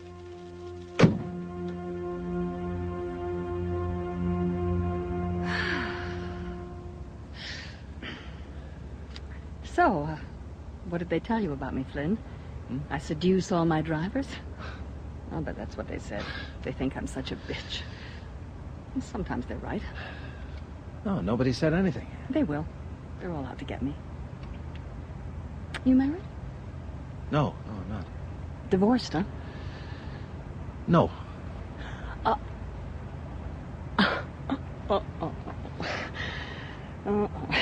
Too personal.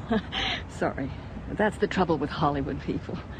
We meet someone, and 30 seconds later we're comparing bum tattoos. We're intimate without really getting to know anyone. Today's close friends are tomorrow's forgotten faces. Why do you need a bodyguard, Miss Avery? You're not in any particular danger, are you? I mean, threats from obsessed fans, or... Obsessed fans at my age, don't I wish? No, it's just business. Part of our insurance contract. Oh. Keeps the premiums affordable, and that's important because I've got my personal money invested in this dog of a film. So what does the insurance cover? An injury to the star, or what, fire on the set? Yeah. And 101 other things. The studio could recoup if I take a walk, for example. Oh, the payout would cover costs of a shutdown, booking a new actress, reshooting. So what about you? Would you get back the money you invested? Maybe, if I had a good lawyer. But you're a pro, and pros don't quit, right? You've seen too many movies, Flynn. Oh, turn off here. There's a picnic spot overlooking the inlet. She was right about the films. Despite my best intentions, I was living out a scenario as I drove down the winding road through a stand of Douglas fir. Beautiful woman, fancy car, picnic in paradise. Where would it lead? Well, this must be it. Yes, my own private hideaway. We don't need to use the picnic table. I'll just spread the blanket on the grass next to it. Where do you want the picnic basket? On the blanket. Right. Be careful. There's real bone china in there. Okay, there we are. So, where do you live? A condo up in Whistler, I'll bet. No, on a 30-foot sloop, Granville Island Marina. Sailboat? Mm-hmm. How romantic. Well, it can be. You want me to open the champagne? By all means. It's in the chill pack. Okay. Right. Oh, my. It is so beautiful here. Oh, sorry. Sorry, I just got you. There's your glass. What about you? Oh, I'll stick to club soda. I'm driving. Suit yourself.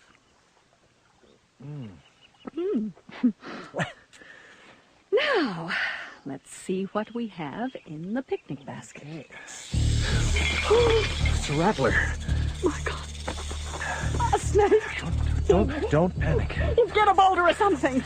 It can't strike beyond its length. The idea is just to keep it off balance. Says who? Well, my uncle has a farm near Bow Island. I worked a summer there, southern Alberta, quite a few rattlesnakes.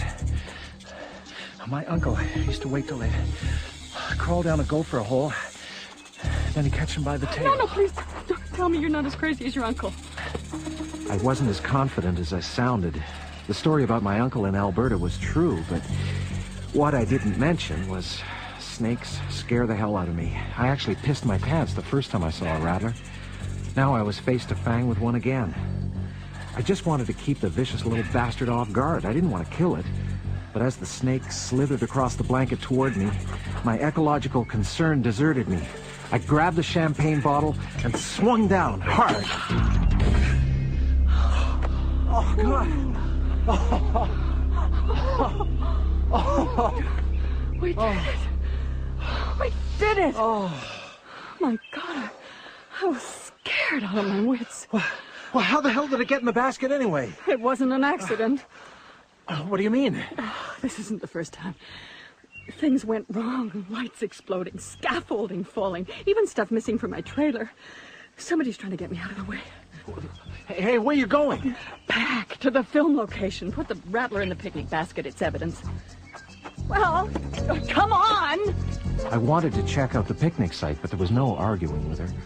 Using a small stick, I gingerly lifted the dead snake into the wicker basket, closed the lid, and put it on the back seat. As I completed the unpleasant job, I heard a branch crack under someone's foot. Get a move on, Flynn! I don't think we're alone. Now who's jumpy? Let's get out of here!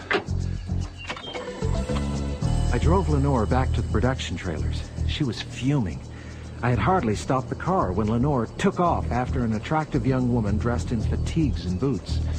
Found out later it was Kelly Conacher, the animal handler. Miss Avery, back so soon? Don't play dumb with me, Kelly. Who put you up to this? Put me up to what? Oh, hey, stop that! You're getting me killed! Stop, that's enough. Is that what's back of this? Lenore Avery flips out over Snake? More pressure for me to break my contract? Well, it won't work. What's wrong, Lenore? Now what? Let me spell it out for you. This bitch put her rattlesnake in my picnic hamper. She did what? That's not true. If Flynn hadn't have been there, God knows what would have happened. Show him the snake, Flynn. Right. If it's your pet, Kelly, I'm sorry. I want her out of here right now. Just calm down a minute. I want to be fair about this. Now, this thing Flynn's holding, is this Kelly's snake? What's its name? Cleo? I'm sure it is. No, this isn't Cleo. Its markings are different, and look here. It still has its poison sac. And Cleo's was removed. Well, what do you think, Lenore? What do you expect her to say? She's guilty? She tried to kill me. Chance, go check the cages for the other snake. You want I should bring it back? No, that won't be necessary. I won't be able to work this afternoon. My nerves are shot. Oh, that's all right, Lenore. We'll adjust the schedule, film around you. But what about the night shoot? You're essential. I'll see how I feel. I need to get back to the hotel and sleep. While Lenore put on her injured bird act and was aided to the car, I saw Chance report back to Delano. He gave a thumbs up, indicating Cleo was safe and sound. I was relieved. Flynn, see that she takes a Valium and keep an eye on her. I need her on the set by 10 tonight. Okay. And thanks for the way you handled things today. Oh, sure. The damnedest thing. Flynn, I'm waiting. Right there, Miss Avery. On the way back to the city, I got a rundown on Lenore's conspiracy theories. According to her, most of the people making betrayed loyalties were living up to the movie's title.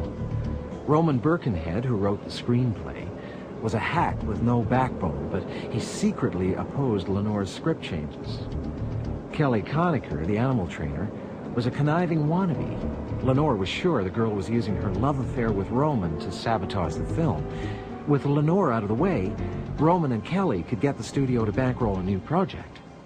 Even Chance Kershaw was suspect in the conspiracy, according to the movie star. Lenore didn't seem to realize the one thing they all had in common was a consuming dislike of her. Well, once the lady was asleep, I knew I had to get back to the location and sort things out. Fast. You want Sam to stand guard? That's ridiculous. He just has to see that she isn't disturbed. Babysitting a movie star. Well, I can do that. Of course. And what if someone makes another attempt on her life? Oh, no, they won't. No. Not in a big hotel. Right. Besides, Hotel Dick's a friend of mine. You just have to wake her up, show her my note, and drive her to the North Shore location by 10 o'clock. Okay. Read you loud and clear. I can always count on old Sam Green, the lawyer I work for part-time. His niece, Willie, is less predictable. She's a lawyer, too, but goes by the book. To win her over, you have to spark her interest. What's this night shoot about, anyway? It's a scene with a stunt vehicle. See, in the story, this woman has been looking for her husband after he disappeared. Mm-hmm. So she's walking up a mountain road when someone tries to kill her. With a rattlesnake? No, they cut that segment. But someone decided to play the Garden of Eden scene for real anyway. And your movie star went ballistic. Yeah, that's about it. Yeah, but why would somebody do such a thing? Didn't I read somewhere this production is in real financial trouble, like $500,000 over budget already? Mm-hmm. And they had to replace the producer or director? Yeah, both. Now, the new guy, Delano, he wears two hats. Oh, so he's not just a bean counter sent in from L.A. to shut down the film. No, don't think so. Lenore wouldn't let them. She's got too much of her own money invested. Well, it still could be a setup for insurance fraud. It smells like something more personal to me. You know, there was someone watching us at the picnic site. Enjoying the life and death battle with the snake. Just a shadow in the trees. I didn't get a good look. Some guy out of Deliverance? Oh, laugh all you want. That bastard was trouble. So was the Rattler.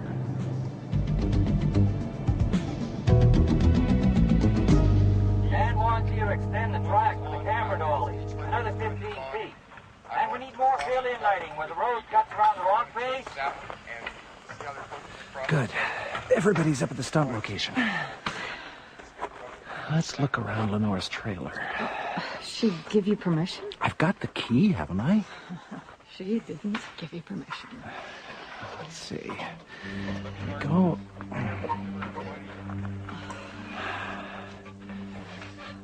There, that does it.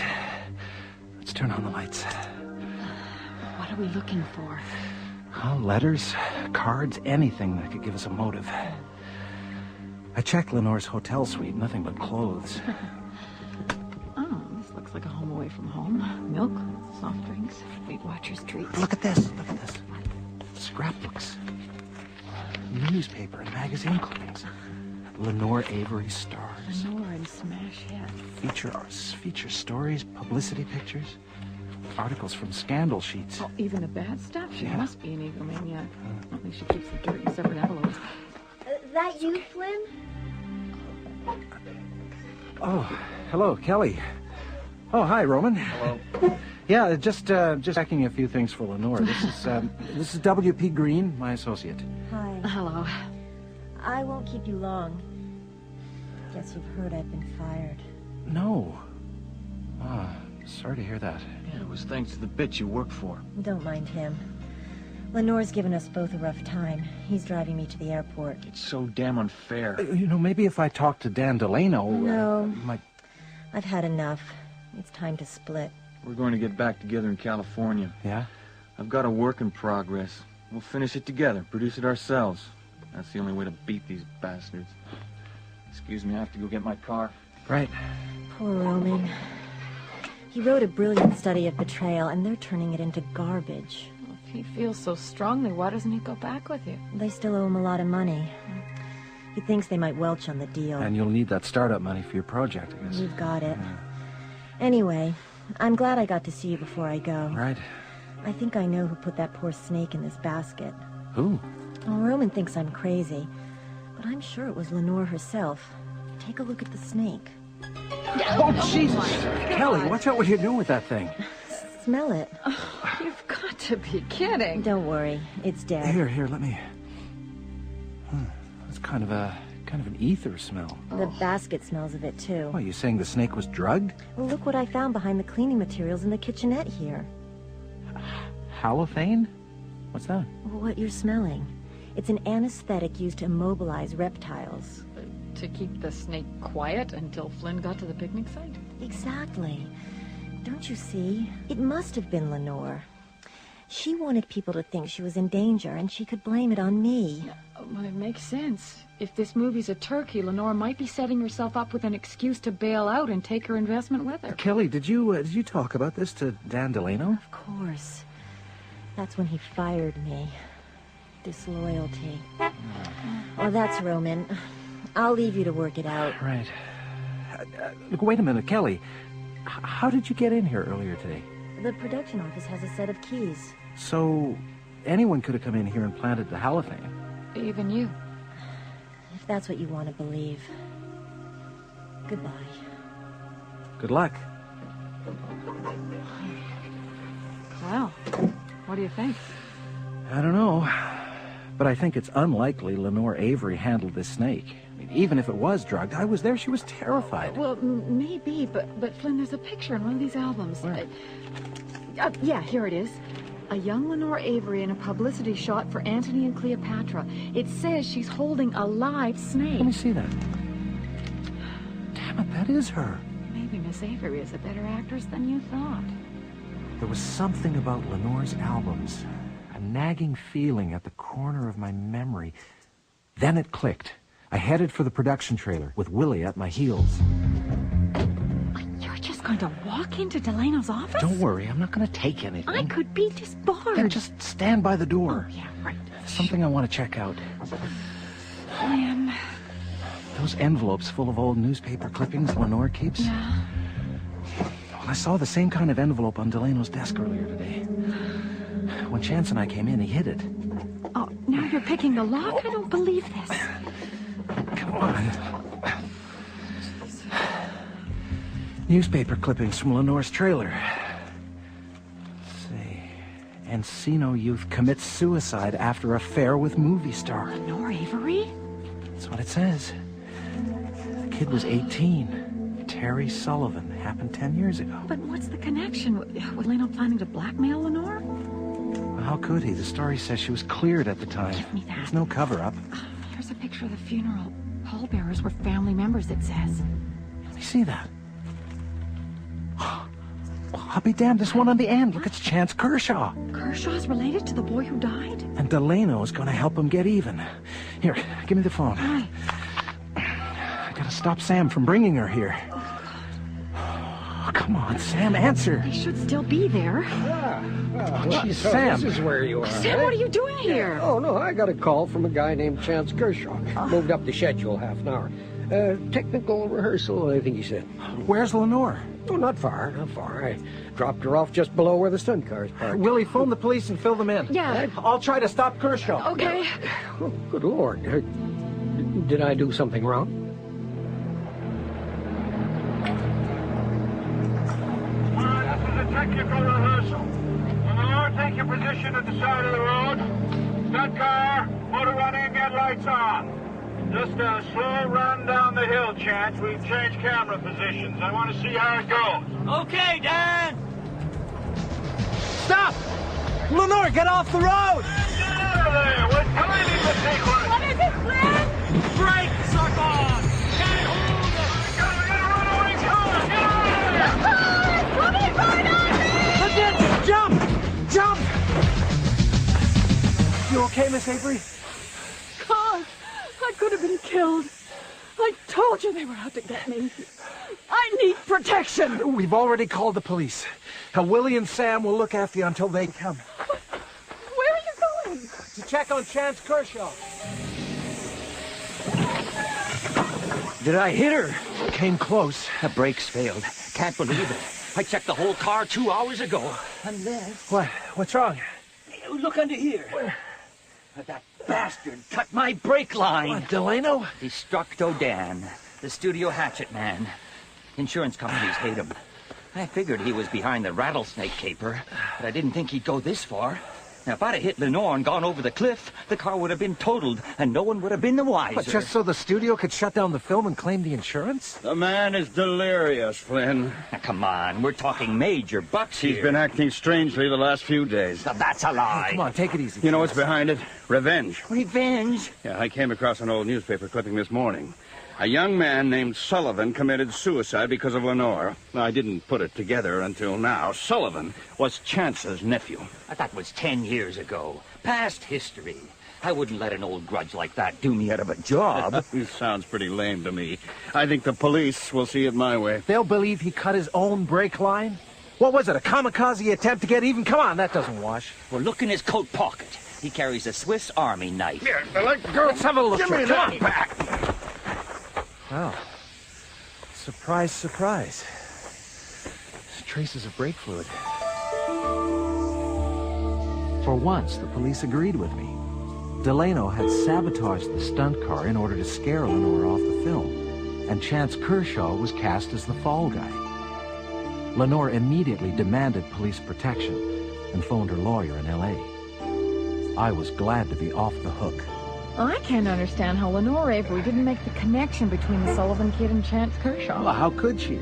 She never considered she was responsible for the kid's suicide.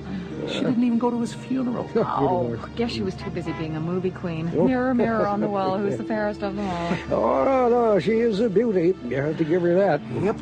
Lying there asleep on the four-poster bed back at the hotel. I never saw a movie star up close like that. No, it's just like being in the movies. And who were you, Sam? Prince Charming? Oh, no, not very likely. No. Now, that was before I woke her up, wasn't it? Now, once she was awake, well, she has quite a mouth on her, doesn't she? That's me.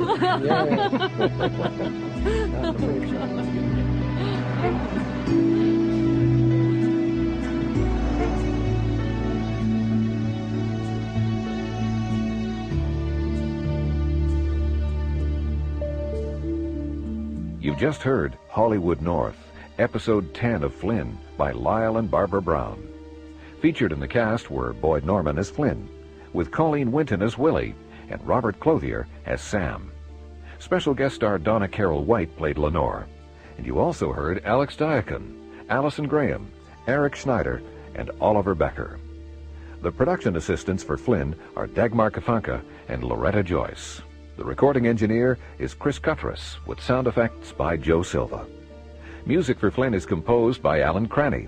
The series script consultant is James W. Nichol. Flynn is produced and directed in Vancouver by Don Kowalchuk. The executive producer is Bill Howell.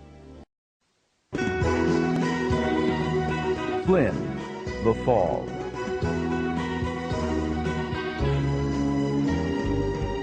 It had been raining for 2 weeks.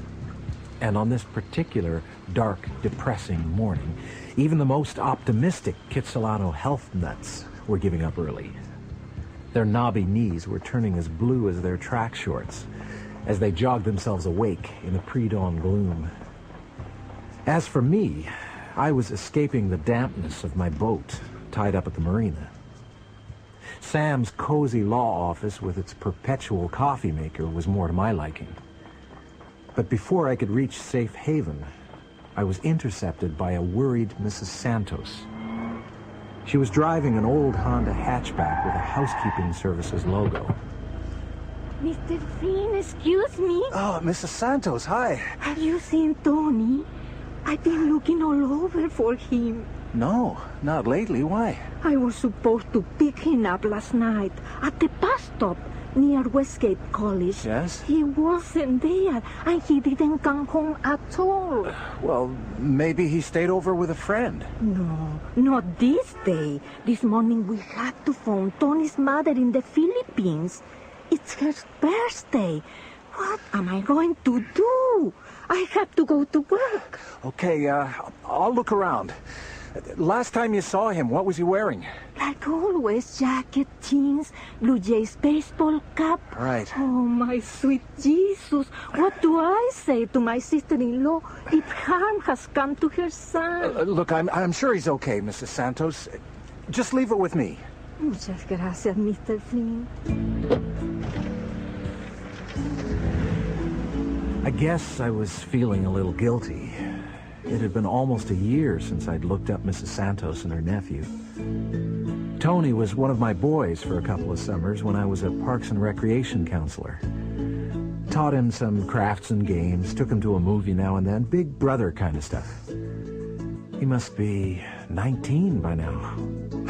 Probably shacked up with a girl or sleeping off a hangover. Still, I figured I could track him down in a couple of hours.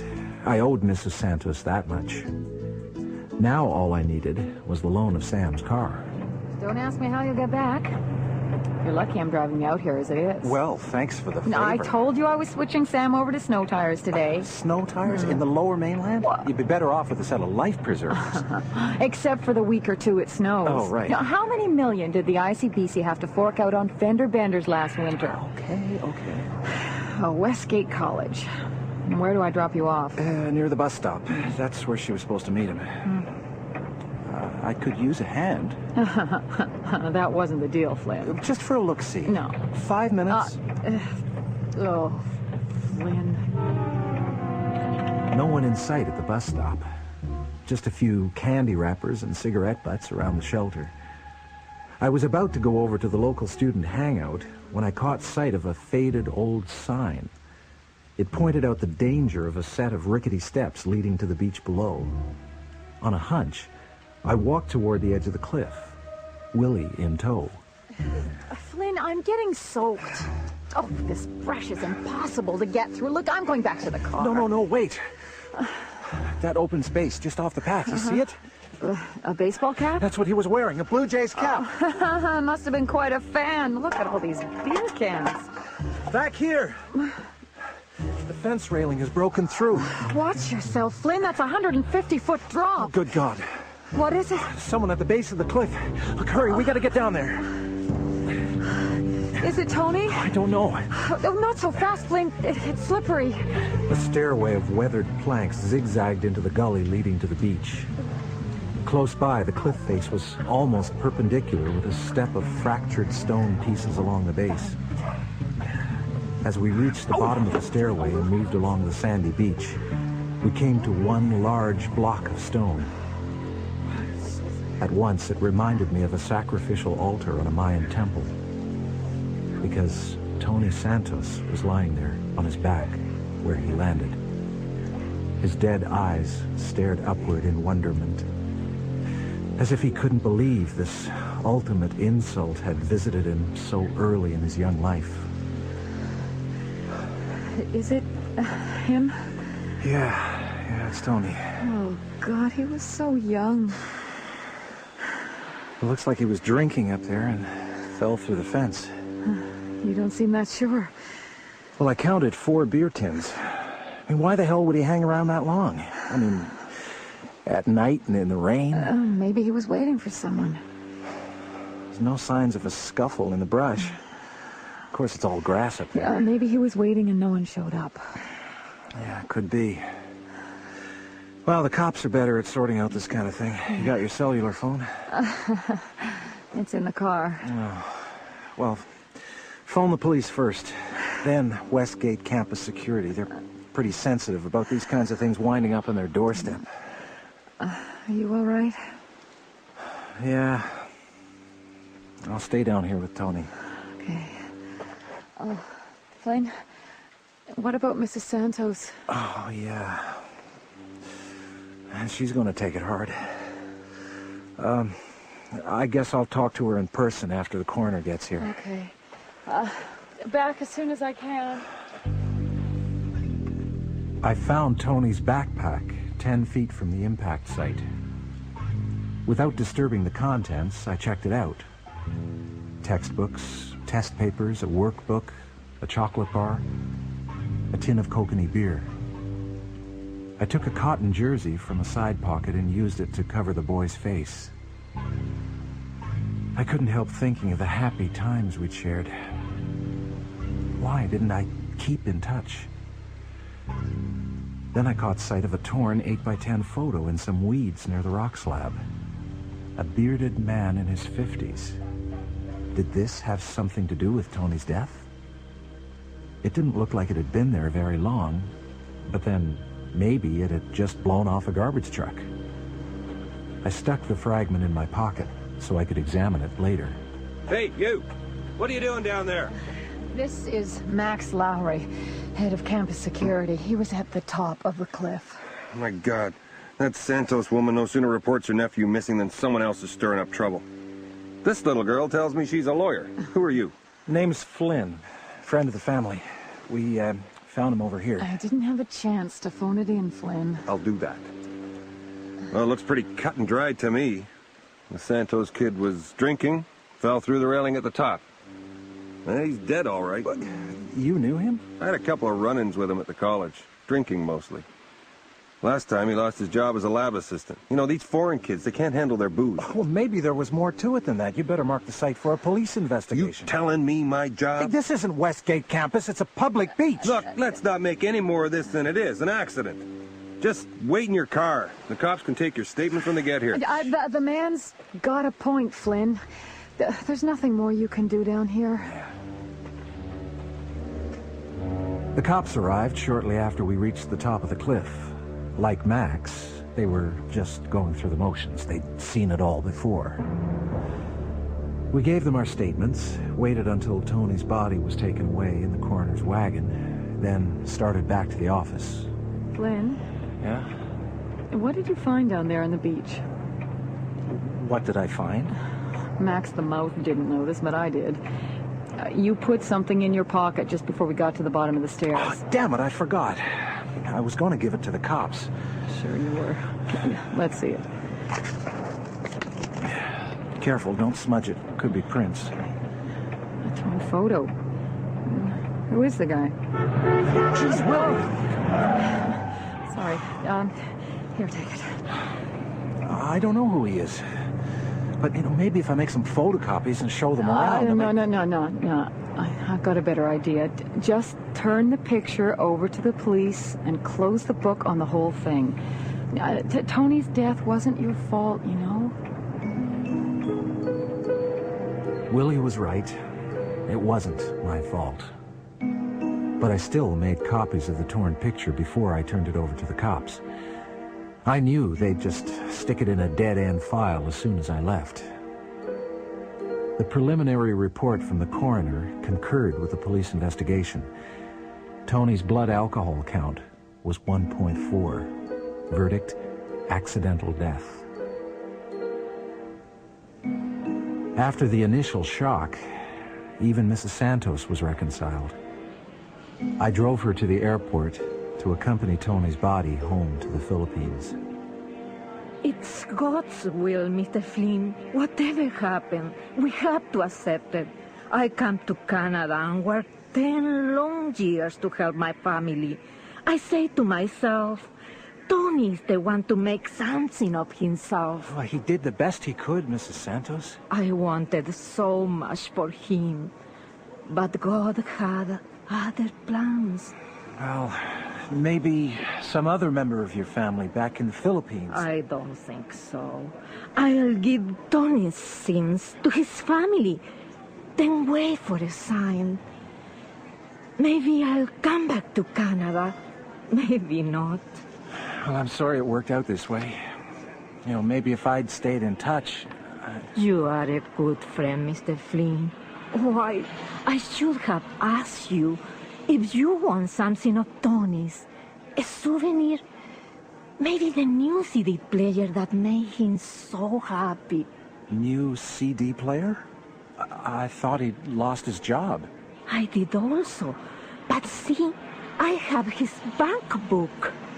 $500 deposited 2 days before he died. And a canceled check for the CD player. Well, seems he was doing better than we thought.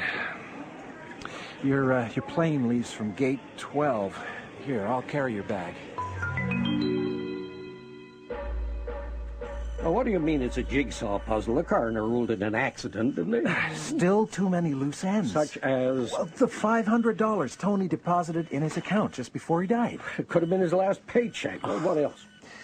The empty cans of beer. I mean, why was he waiting in the brush at the top of the cliff? Now, who was he supposed to meet? And the torn picture. I mean, who is that guy? The bearded man? That's right.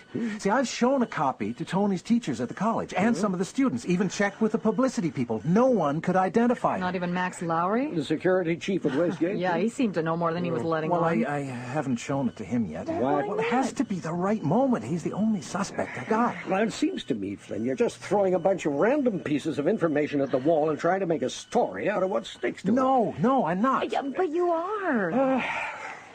Well, the fact remains that Flynn does need to chase down his loose ends, be they phantom or real, for his own peace of mind. Come on, Sam, this is a waste of And time. he'll need your help, will he? No, I'll take over your cases for a couple of days. Look, I'm just going over to the lab where Tony worked. I don't need her help with this, Sam. Just take her along as a special favor to me, will you? I'm running out of time and patience with both of you. I know you don't want me to distract you, but can I remind you of something? Go ahead. You're going to tell me anyway. It's snowing. So? Snow tires. They're still in the trunk. Let up, will you? It's an underground garage. Yes, but Flynn... Have a good weekend. See you on Wednesday. Did you see that? 3 men in prison overalls. That was a prison van. Quick. Ow! Back here behind the pillar. What? Don't push. What's got into you? The guy with the woman in the lab coat. Yeah? It's Max Lowry. How about a coffee? How many times do I have to tell you I am not interested? You were interested enough in Tony Santos when he worked here. Let's get closer. Oh, you're paranoid, Max. Okay, we're close enough. There was nothing between Tony and me. What if I told the dean that I saw you with Tony the night he died? That's a lie. I've had it with you. And wait. Listen to me. So what do you think? A lover's quarrel? Looked more like sexual harassment to me.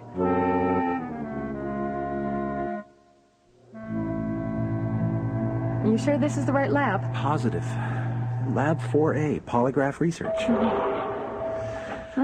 There's no one here. Well, there's got to be. I've been trying to talk to this guy for 3 days.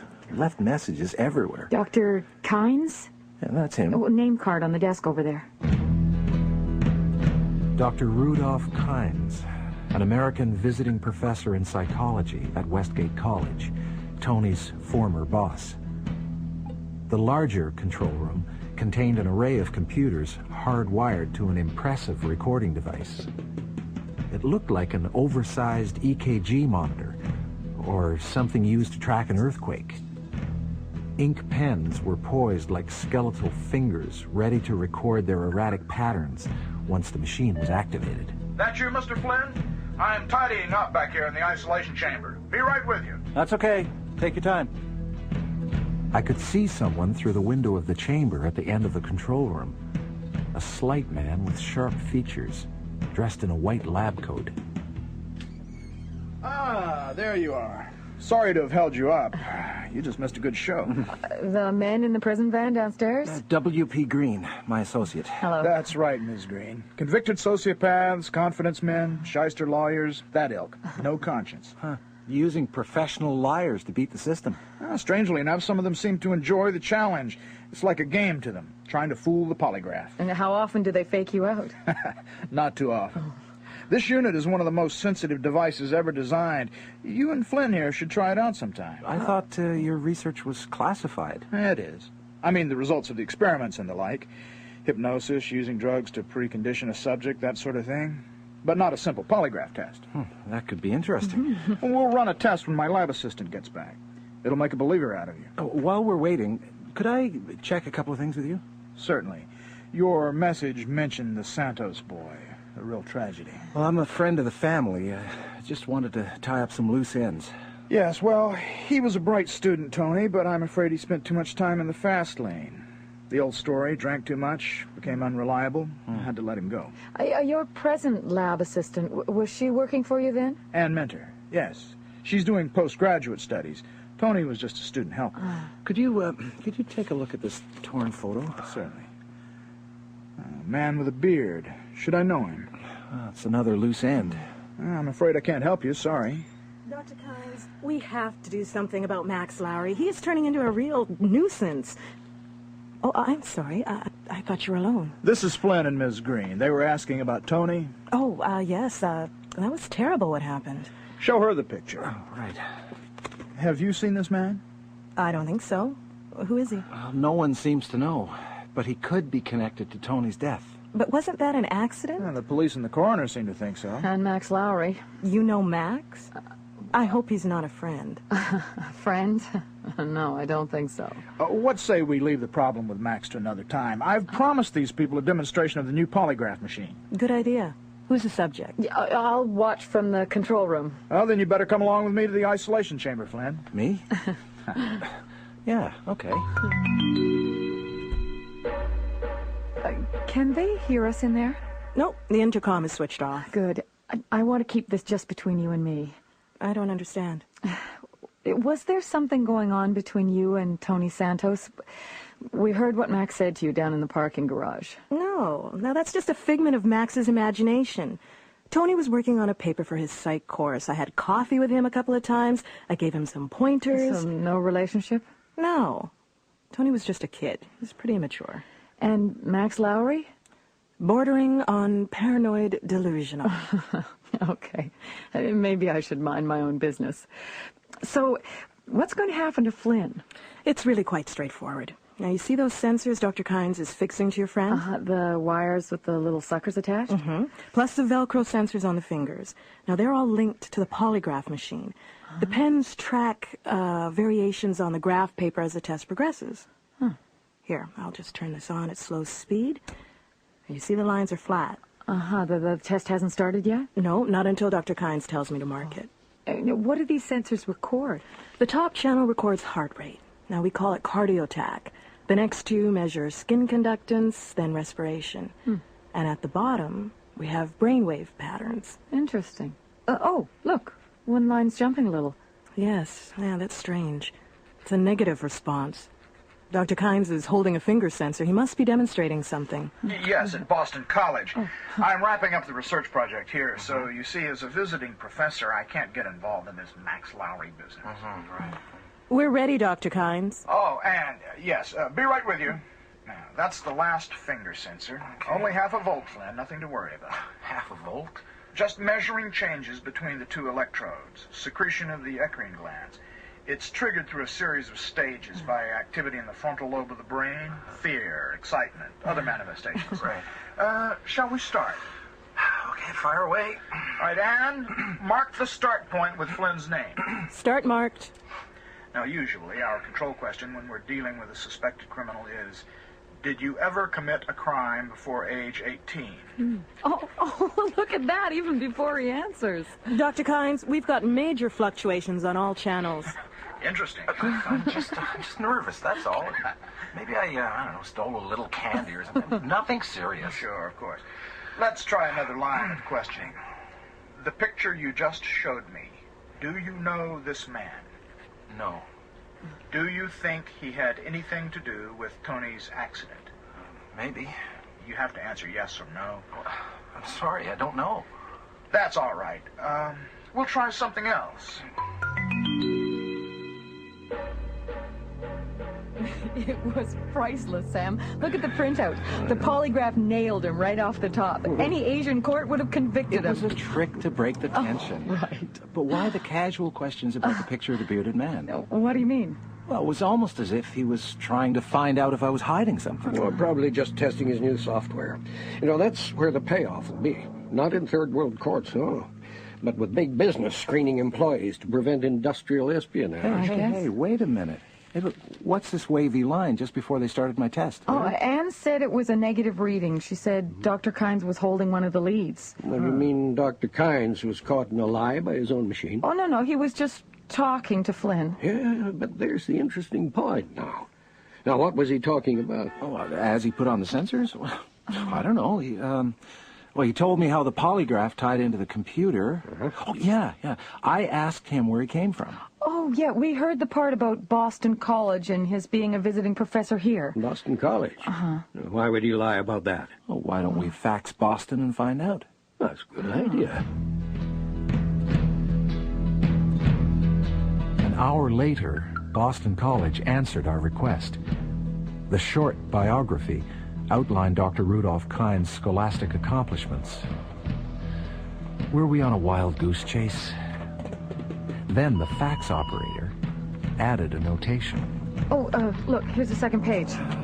Professor Kynes is currently on sabbatical leave doing research at Cambridge University. What, at Cambridge? He can be contacted care of the psychology department there. If Kynes is in England, who's the guy at Westgate? Now, would Kynes put out the story to cover up his classified research here? Look, Willie, ask Boston College to fax us a picture of Dr. Kynes.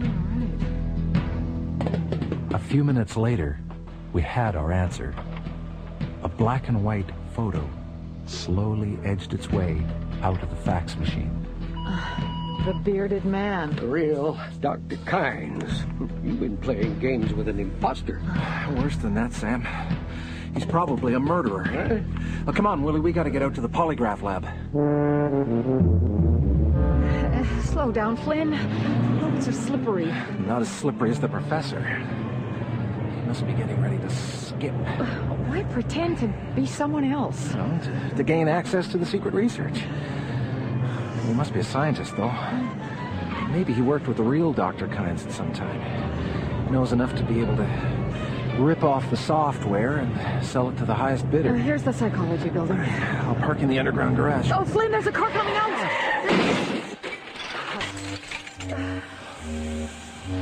You all right? I told you we needed snow tires. I think we've got more to worry about. The phony Dr. Kynes briefcase. And a gun. Get out! I'm taking your car. Easy now. Move! Okay. Smells of gasoline out here. You must have burst your fuel line. Stand clear, Flynn. I won't tell you again. Oh, I wouldn't pull that trigger. You'll go up like a Roman candle. What? It's gasoline. You're soaked in it. Huh? Throw away the gun. Flynn, what's got into you? Tony Santos was like family to me. And this guy isn't getting away. You just twitch, and I'll use this. Oh, my God, a lighter. Hey, are you nuts? We'll all go up. Ditch the gun, damn it. Okay. There. It's gone. What do you mean, hardly any damage to my vault? You can take it out of my next paycheck. The imposter's rental got the worst of it.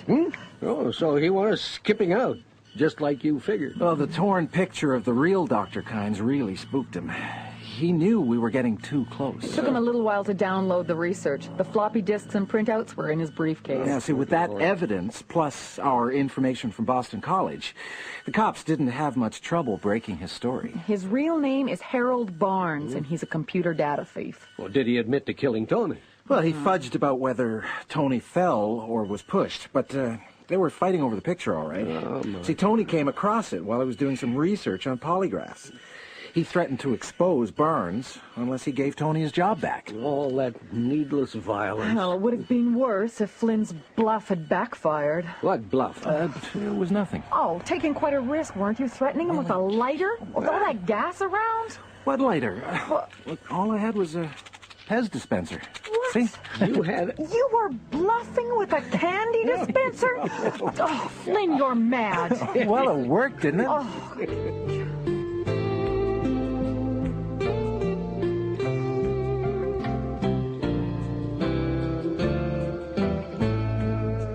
You just heard The Fall, episode 11 of Flynn by Lyle and Barbara Brown. Featured in the cast were Boyd Norman as Flynn, Colleen Winton as Willie, and Robert Clothier as Sam. You also heard Emmy Thompson, Roger Barnes, Brenda Critzlow, and Stephen E. Miller. The production assistants for Flynn are Dagmar Kafanka and Loretta Joyce. The recording engineer is Chris Cuttress, with sound effects by Joe Silva. Music for Flynn is composed by Alan Cranny, and the series script consultant is James W. Nichol. Flynn, Episode 12, A Christmas Carol.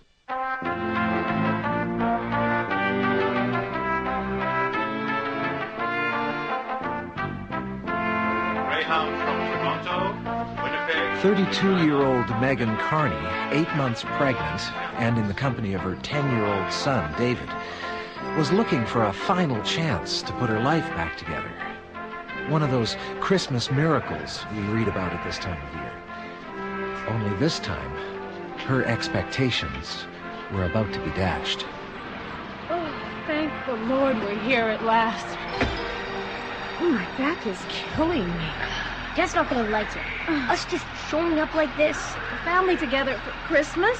It'll be a lovely surprise, Davy, you'll see. Yeah, Mom. Get the big suitcase while I ask someone how we get to this Granville Island. Maybe it's close enough to walk. Okay, but I still think you should phone first. Hey! Watch where you're going! My purse! Stop! He's stealing my purse! Oh, Mom, are you all right? Oh, my lord, the hotel money. Let me help you. Oh, Dad's letter. I'll catch him. No, Davy! Come back! It's too late.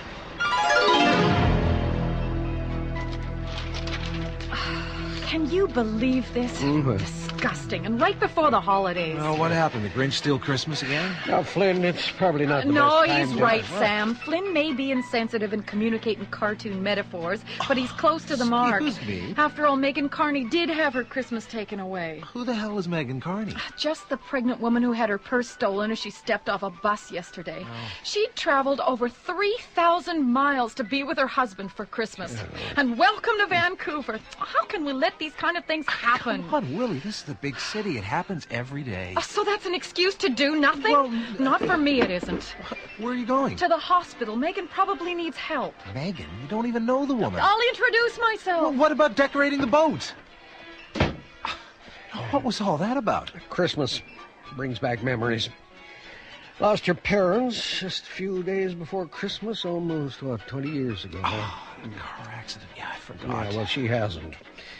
This time of year, she's just another disappointed kid trying to put the world back together.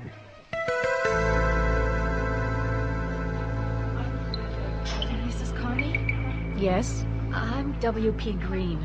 About this story in the morning paper. My mom wants to be left alone. Oh, you must be David.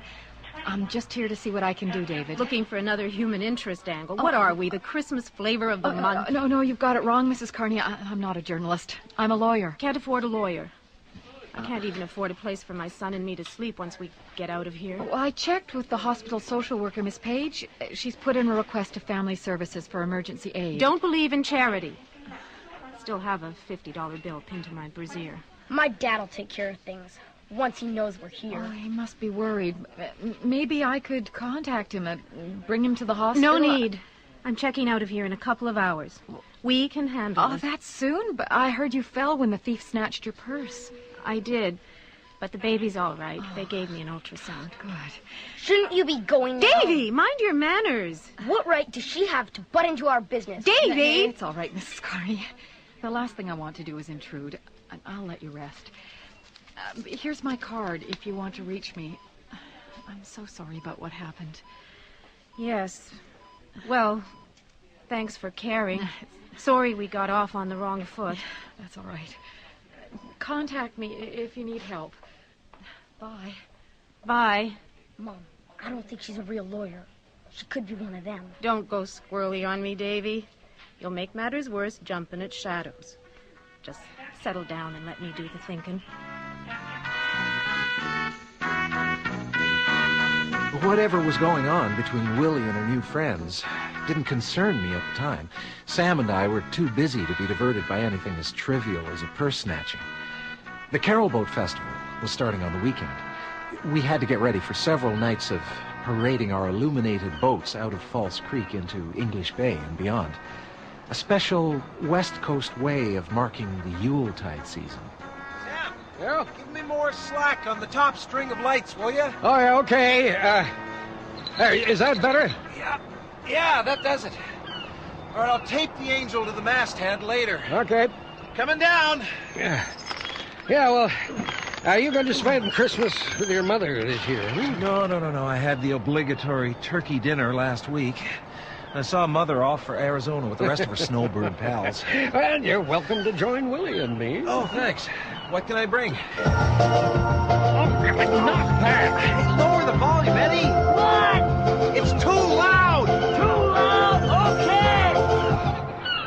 Oh, God. I thought you said Eddie Righteous was working for his uncle. Yeah, that's right. He's going straight. Really? Well, since when do they sell karaoke machines in a boathouse? Come on, Sam. Give the guy a break.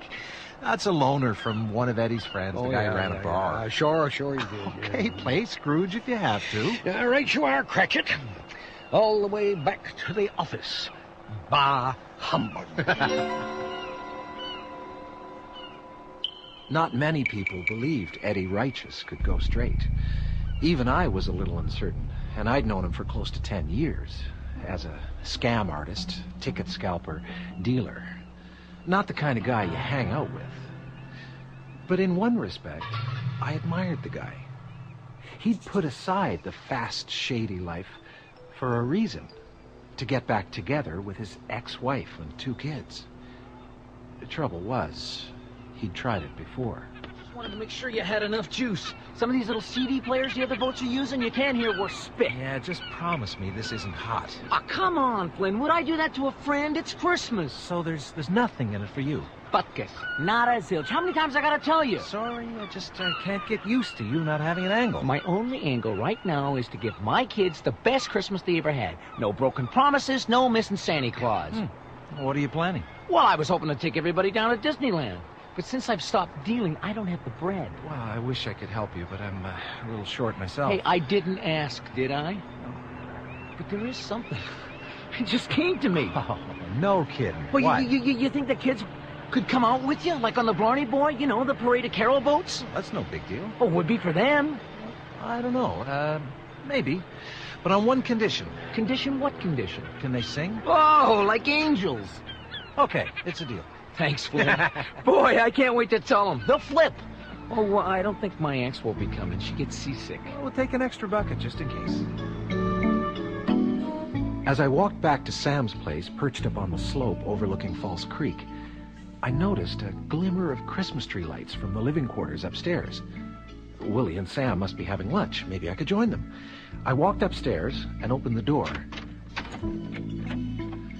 Right away, I knew it was a mistake. Willie was comforting a very upset woman, while Sam poured some tea. There you are, Flynn. Sorry for barging in. No, never mind. Come in. This is the man who can help you, Megan. Flynn, this is Megan Carney, the woman I went to see this morning. Oh, yes, the purse snatching. I'm sorry. But I don't know what I could do about that. Aren't the police investigating? My 10-year-old son, Davy, he's missing. I was checking out of the hospital, and suddenly he was gone. He ran away? I think he's trying to find his father before they do. Who do? With the police? Or? Worse than that. Now, let the woman tell her story, will you? Now, maybe you could start at the beginning. About 3 months ago, Frank was walking home from work when he saw these 3 guys robbing a bank. Yeah. There was some shooting. A guard was killed, and the robbers got away. And Frank was able to identify them. Yeah, he picked them out of a mug book, and 2 days later they were in jail. Good. But that wasn't the end of it. The police said he'd have to testify at the trial. He had something against that? Not at first. Just after the phone calls. What phone calls? Late at night. Threats. They said they were friends of the guys in jail. So that's why you were so upset about the story being in the paper. Or didn't the police offer you protection? No. And Frank said we shouldn't take a chance. We sold our stuff, split the money. Davy and I moved in with my mother. She has a house near Guelph. Why did Frank come out to the coast? He used to live out here. Oh. Worked as a carpenter. So the plan was you'd stay with your mother until the baby was born and then follow later. Well, what went wrong? The Toronto Crown Attorney issued a warrant for Frank's arrest. Contempt of court, I'll bet. Failure to appear as a witness. I guess so. Anyway, I had to warn Frank there were 2 kinds of people after him. We should be able to work things out, shouldn't we, Sam? It's not as if he's a criminal. He probably didn't get the subpoena. No, he'd have to turn himself in and testify. Where is he? You got an address? Now, that's the trouble. Megan's only got 1 letter in the 3 months he's been out here, and it didn't have a return address. Playing it close to the vest. Things had been pretty rocky between Frank and me, during the recession. A lot of people lost their jobs. Yeah, living hand to mouth is pretty scary. We used to argue a lot. So when all this came down on us, I figured chances were good I'd never see Frank again. You know, if I stayed at my mama's place. I had to find some way to keep my family together, even if it was just for Christmas. You did what you had to do. Maybe so, but now what? My son's gone. He's only 10, and he doesn't know the city. Anything could happen to him. Did Davy know where his father was working? Just Granville Island, not the actual address. Well, I guess that's where you start, Flynn. Right now? Right now. Right now. Here's a family photo. That's Frank with Davy and me. Where can I contact you? She'll be staying at my place until things get straightened out. Okay. We'll hail a cab. You might need the car. There's one thing I don't understand about women. The way they communicate. They've got ESP or something. And they have a way of becoming close friends without having anything in common. Unless it's just being women. Well, there they go. Is she crazy? I mean, that woman's a perfect stranger. What is this, a no room at the inn thing? Well, maybe. But Willie's instincts are pretty good. Well, what if this Megan Carney was feeding us a load of garbage? I mean, maybe Frank just took off. Well, so instead of a good guy in trouble, Frank's a Christmas turkey, is that it? I don't know. But it's happened before. Well, what about the kid, Davy? 10 years old. Do you think he's in on it? Well, who knows?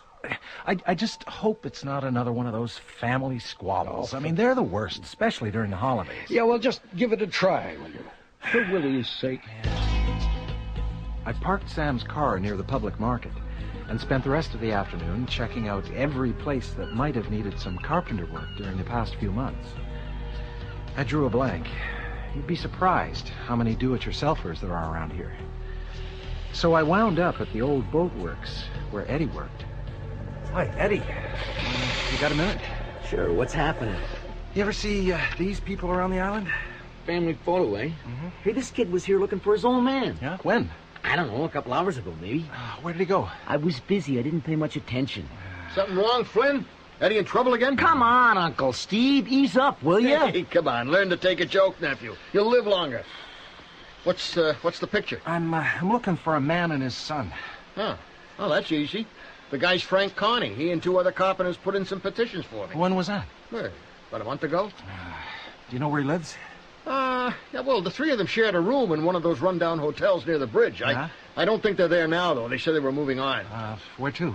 Ooh, no idea. Was Frank a union member? I mean, they might have a forwarding address. It was cash in the barrelhead. No paper trail, no GST. I'm the one who's supposed to be getting rehabilitated. All right. They use the storage lockers? Yeah, but I think they took everything when they finished. Well, what's this then? Bus schedule? One of the other guys, I guess. I mean, Frank's locker is the empty one. Hey, look here. Hey, someone circled the Vancouver to Squamish route. Yeah. What are you so hot to find this guy? I mean, what did he do, steal a hammer or something? Well, maybe his kid and I aren't the only ones looking for him. What? Oh, boy. What was this guy's name again? Frank Carney. That's it. Now I remember Frank Carney. This guy was asking around about him. What guy? Mean-looking dude. A real heavy. Iron gray hair, crew cut, wore a quality suede jacket, Docker slacks. What do you want? Said he was building chalets at a new out-of-town resort near Squamish. Yeah? He heard Frank and his buddies were pretty good at their trade. Wanted to talk to him. Well, could he have been legit? In my past life as a dealer, I got pretty good at reading people. Yeah. Body language, speech patterns. It's the way a rabbit stays ahead of the fox. What's that got to do with anything? I think this guy was mob muscle and not from around here. Back east, maybe. Come on, you're imagining things. Have it your way. Well, there's only one way to find out for sure. Squamish? Squamish. Oh, boy. It took only a few minutes to organize the expedition to Squamish. Uncle Steve gave Eddie the rest of the day off. We needed him to identify the man with the crew cut, if he happened to show up. Sam agreed to stay at the office and contact the local police to mount a search for Davy. For her part, Megan Carney, the boy's mother, was certain Davy was hitchhiking up the Corkscrew Road to Squamish. So she and Willie insisted on joining the chase. Is that him? Davy? Davy! It's just an old man, Megan. His coat was the same color. Why are you driving so fast? We could miss him. It's a dangerous highway. Flynn has to keep up with the traffic flow. But we'll spot him if he's here. It's getting dark. Stay calm. It's going to be all right. I've really screwed up this time, haven't I? Now, hang on, Megan. Take deep breaths. Try to relax. That's right. On top of everything else, raise the baby. Right, look, watch for the turnoff, okay? There's supposed to be a sign. How do you know? Squamish Chamber of Commerce. I phoned. Oh, there it is. Under construction. Timberloft Lodge, 8 private chalets. I still think we should have backup, Flynn. Look, can it, will you? We're all jumpy enough as it is. We expected to find at least a partial crew working on the site, but there was no one around. Just a couple of work lights, casting ominous shadows up the cedar walls and splashing off the dormer windows of the French mansard roof. Kind of spooky, isn't it? I'd feel better if we had an invitation. Yeah, well, I couldn't get a number for the company's cell phones. Stay in the car, Megan. You might fall over something. Alone in this place? No way. Well, the guy I talked to said there were trailers at the back of the property. Maybe there's a caretaker. Come on. I hated stumbling along in the shadows, especially with a pregnant woman in tow. But the footpath seemed to be heading back through stacks of lumber to some dark shapes, maybe house trailers. But before I could find out, Eddie grabbed my sleeve. Flynn, look, a flashlight. Someone's coming. Oh, he's carrying something. A shotgun. Let's get out of here. Wait a minute. Wait. We'll get a better look when he goes by that work light. Who got the tobacco-colored jacket? It's him. He's the one who was looking for Frank. This is private property, folks. State your business. Oh, my God, he's killed my husband. I thought we'd had it, then and there. The man with the gun wasn't alone. There was no point trying to run. We'd never make it back to the car. Then, there was another voice, sweeter than a heavenly choir. Mom, I found Dad. He works for Mr. McCann. Don't you, Dad? Is that you, Megan? Yes. Thank God. Oh, we didn't know where to start looking. Davy couldn't remember the lawyer's name who visited you. Davy, how did you ever get away up here? I told you not to hitchhike. Mr. McCann brought me. I was on Granville Island loading up some building materials for the project here when this young man asked me if I knew a carpenter by the name of Frank Carney. Mr. McCann said he did. And when he found there was no way of reaching you, he brought Davy to me. Oh, Frank, I hope you're not angry. We just couldn't stand the thought of you being alone. Oh, Megan. Mr. McCann gave me a bonus so I could take the red-eye flight to Toronto tomorrow night. So he could be with you at Christmas. It was supposed to be a surprise. But what about the trouble you're in? Someone could have seen you. Mr. McCann figured the best thing to do was turn myself in. After the baby's born. A good lawyer can get him off. WP and her uncle are looking into that very thing. Lawyers? That's right. Flynn's our investigator. Well, looks like we've got some talking to do. Everyone down to the trailer. It's our home away from home. Most of the crew is taking a few days off, but we'll try to welcome you properly this time. Mr. McCann, why the shotgun? Oh, just for show. People have been walking off with a lot of stuff lately. No kidding. Haven't we met somewhere before? I don't think so. The next few days were busy ones for the Carneys. Mr. McCann helped them rent a house in Squamish. Willie and Sam arranged for the outstanding warrant against Frank to be stayed. He provided an affidavit swearing he would testify, if required, which wasn't very likely, considering one of the 3 bank robbers had turned Crown witness, and the other 2 suspects were plea bargaining. As it turned out, the threatening calls were made by one of the criminals' dim-witted brother, who wouldn't hurt a flea. Frank was never in danger in the first place. So, all the Carneys had to do now was wait for the blessed event. The rest of us got back to business as usual. Oh, it's 6:30. Didn't you tell Eddie to get down here by 6? He'll be here. Oh, we'll lose our position. You know what a stickler the Commodore is. So we bring up the rear of the flotilla. No, it's the harm. Sure. Hello? Oh, hi, Frank. What? She had the baby? Megan? A little early, isn't she? What was that, Frank? Yes, I'll tell them. All the best. What? A 7-pound baby girl. 7 pounds. They're calling her Noelle. Oh. Isn't that wonderful? Hey. Oh, that's good news. I know. And on that day, a child was born. Wonderful. Hey, look, here comes Eddie. Where are your kids? At home with their mother, Measles. Oh, for Eddie, I'm heaven's so sake. sorry. Yeah, nothing goes right, even when I'm trying to do good. Well, nothing for it but to pack it in early. Hey, thanks just the same. Oh. Isn't that a shame? The kids would have loved the karaoke. Oh, maybe they still can. Oh, no. Too risky. Besides, they're contagious. Well, not if they watch from Elaine's apartment. Well, she still lives in that red brick building overlooking Fitz Beach, doesn't she? You mean we'll serenade her? Well, look at you, Ebenezer. First a sourpuss, now full of the spirit of Christmas presents. Give Eddie your cell phone, will you? Oh, here. But you won't be in the parade of lights. We'll make our own lights. Cast off, Sam. Right you are, Captain. Hello, Elaine. Kids still up? Good. Could you have them look out the front window in about 15 minutes? Yeah. It's a surprise. Yeah, tell them from Santa Claus.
You've just heard A Christmas Carol, Episode 12 of Flynn, written by Lyle and Barbara Brown. Featured in the cast were Boyd Norman as Flynn, Colleen Winton as Willie Green, and Robert Clothier as Sam. You also heard Suzanne Ristic as Megan, Gregory Smith as Davy, Kim Kondrashoff as Eddie, Don Mackay as Steve, Ewan Sudsey Clark as McCann, and Dwight McPhee as Frank. The production assistants are Dagmar Katanka and Loretta Joyce. The recording engineer, Chris Cuttress, with sound effects by Joe Silva and Daniel Imbo. Music for Flynn is composed by Alan Cranny. The series script consultant is James W. Nichol. Flynn is produced and directed in Vancouver's Studio 3 by Don Kowalchuk. The series executive producer in Toronto is Bill Howell. For the Mystery Project, I'm Bob Boving, thanking you for listening, and since we've got a little extra time, join us now for Flynn, Episode 13, Year-End Clearance.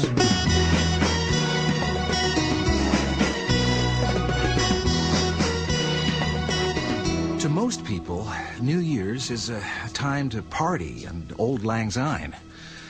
But this year, Willie and I decided on winter sailing. No, not to revive our flagging sex life. This trip was serious business. A sort of year-end clearance of debts and bad feelings. A chance for Willie and me to get our acts together.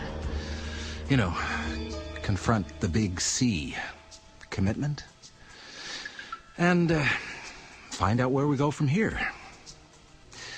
We didn't realize that within hours, our personal commitment to each other would be sorely tested by a man looking for revenge.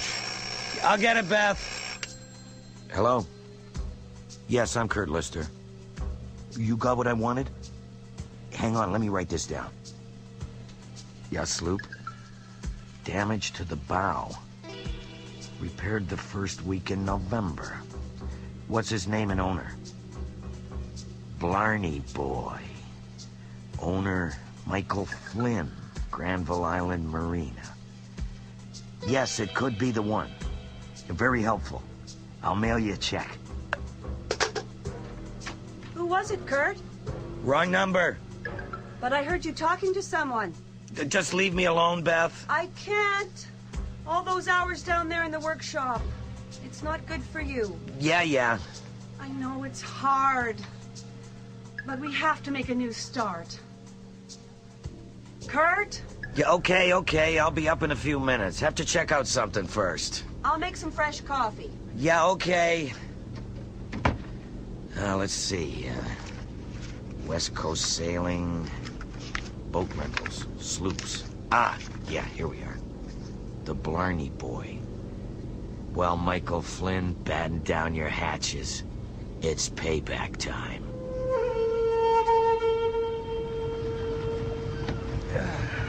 There. That's the last of it. Looks like enough food for a week. Oh, remember the leftover turkey? Oh, that's our New Year's gift to you, Sam. Turkey soup. Oh, thanks a lot. You sure you'll be all right? Oh, I'll be fine. Okay. Now, you two just relax and unwind. The weather's supposed to be okay, just a little fog along the coast. Ideal winter sailing. 3 days out of touch with the world. I can't believe it. Well, that's what you ordered, that's what you get. First-class service aboard the Blarney Boy. And New Year's Eve at a secret hiding place not even Sam knows about. Knowing Flynn's taste is probably some little hip-hop night spot in Victoria. Oh, well, no, I won't ask. No. You ready to cast off? Yeah. Thanks. And, don't worry about people wanting to lease the Blarney Boy. I recorded a new message on my machine at the office. Yeah. Happy New Year, Sam. We'll toast you at midnight. I'll do the same. Happy New Year to both of you. Happy New Year! Bye-bye. Bye. Safe trip.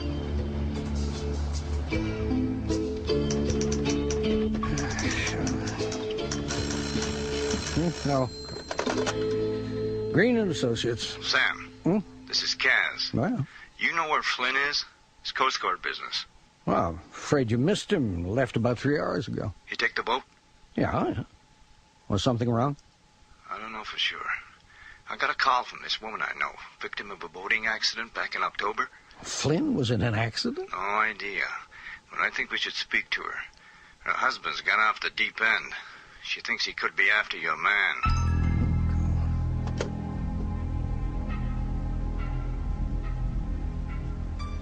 Sorry, it's a little difficult for me to get down here.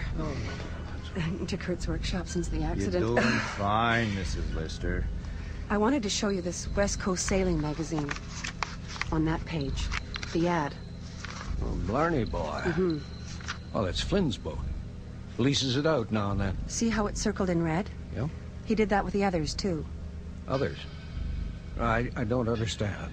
Well, Kurt's been harassing sailing boat owners ever since he was hit 2 months ago. He and Mrs. Lister lost their 2 girls. Oh, yes, that's the story in the paper. I'm terribly sorry. Kurt's been growing more and more depressed since the accident. Our 2 children... Well, it's hard to get over the idea you'll never see them again. Yes, I can imagine. That was terrible. They were approaching active pass in their small motor cruiser one night last October. Some boat came out the dark and just hit them. The Lister children were thrown overboard. We were all up topside, but I never saw what hit us. Kurt claims it was a sloop. Whoever it was, they didn't stop. Your girls drowned. It was dark. Kurt's a good swimmer. He did all he could. It must have been horrible. I've come to accept what's happened. To me, and even the girls, but... It's eating at Kurt. He knows the accident was partly his fault. Oh, how's that? The riding lights on our boat. They were malfunctioning that night. What? We shouldn't have been out there. So he's got to find the guy that hit him. Yeah, but it can't be Flynn. He'd have said something. And he wouldn't have left you in that kind of trouble. It doesn't matter. Kurt's got to find someone to blame, and when he does, I don't know what he'll do. Well, you must have some idea, or you wouldn't have called Kaz. Oh, God, I don't want to get him into trouble. But there was talk around the plant about missing explosives. I mean, your husband works with explosives. Underwater salvage. Clearing wreckage, submerged hazards. You mind if we look around, Mrs. Lister? Sure. Go ahead. Thank you.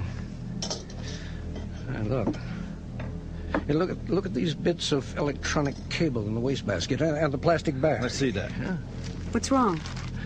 Mrs. Lister, when did your husband leave the house? 3.5, maybe 4 hours ago. Was he carrying anything?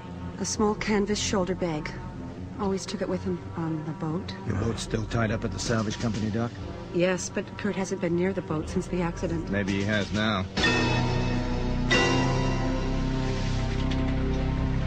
Coming about on the starboard tack. Watch the boom. Whoa! Hey, that was close. Sorry. It'd be nice if you gave the warning before you put her over. My fault. I'm sorry. I'll remember next time. Isn't it a great day? Yeah. Incredible. Crisp breeze. We'll be off Timpson Island by late afternoon. We'll have the whole place to ourselves? 2-bedroom, log cabin, sheltered cove. The whole island. Jeff and Rita spend their summers there. The Timpsons of Timpson Island. Yeah, that's right. Well, Jeff's big in real estate.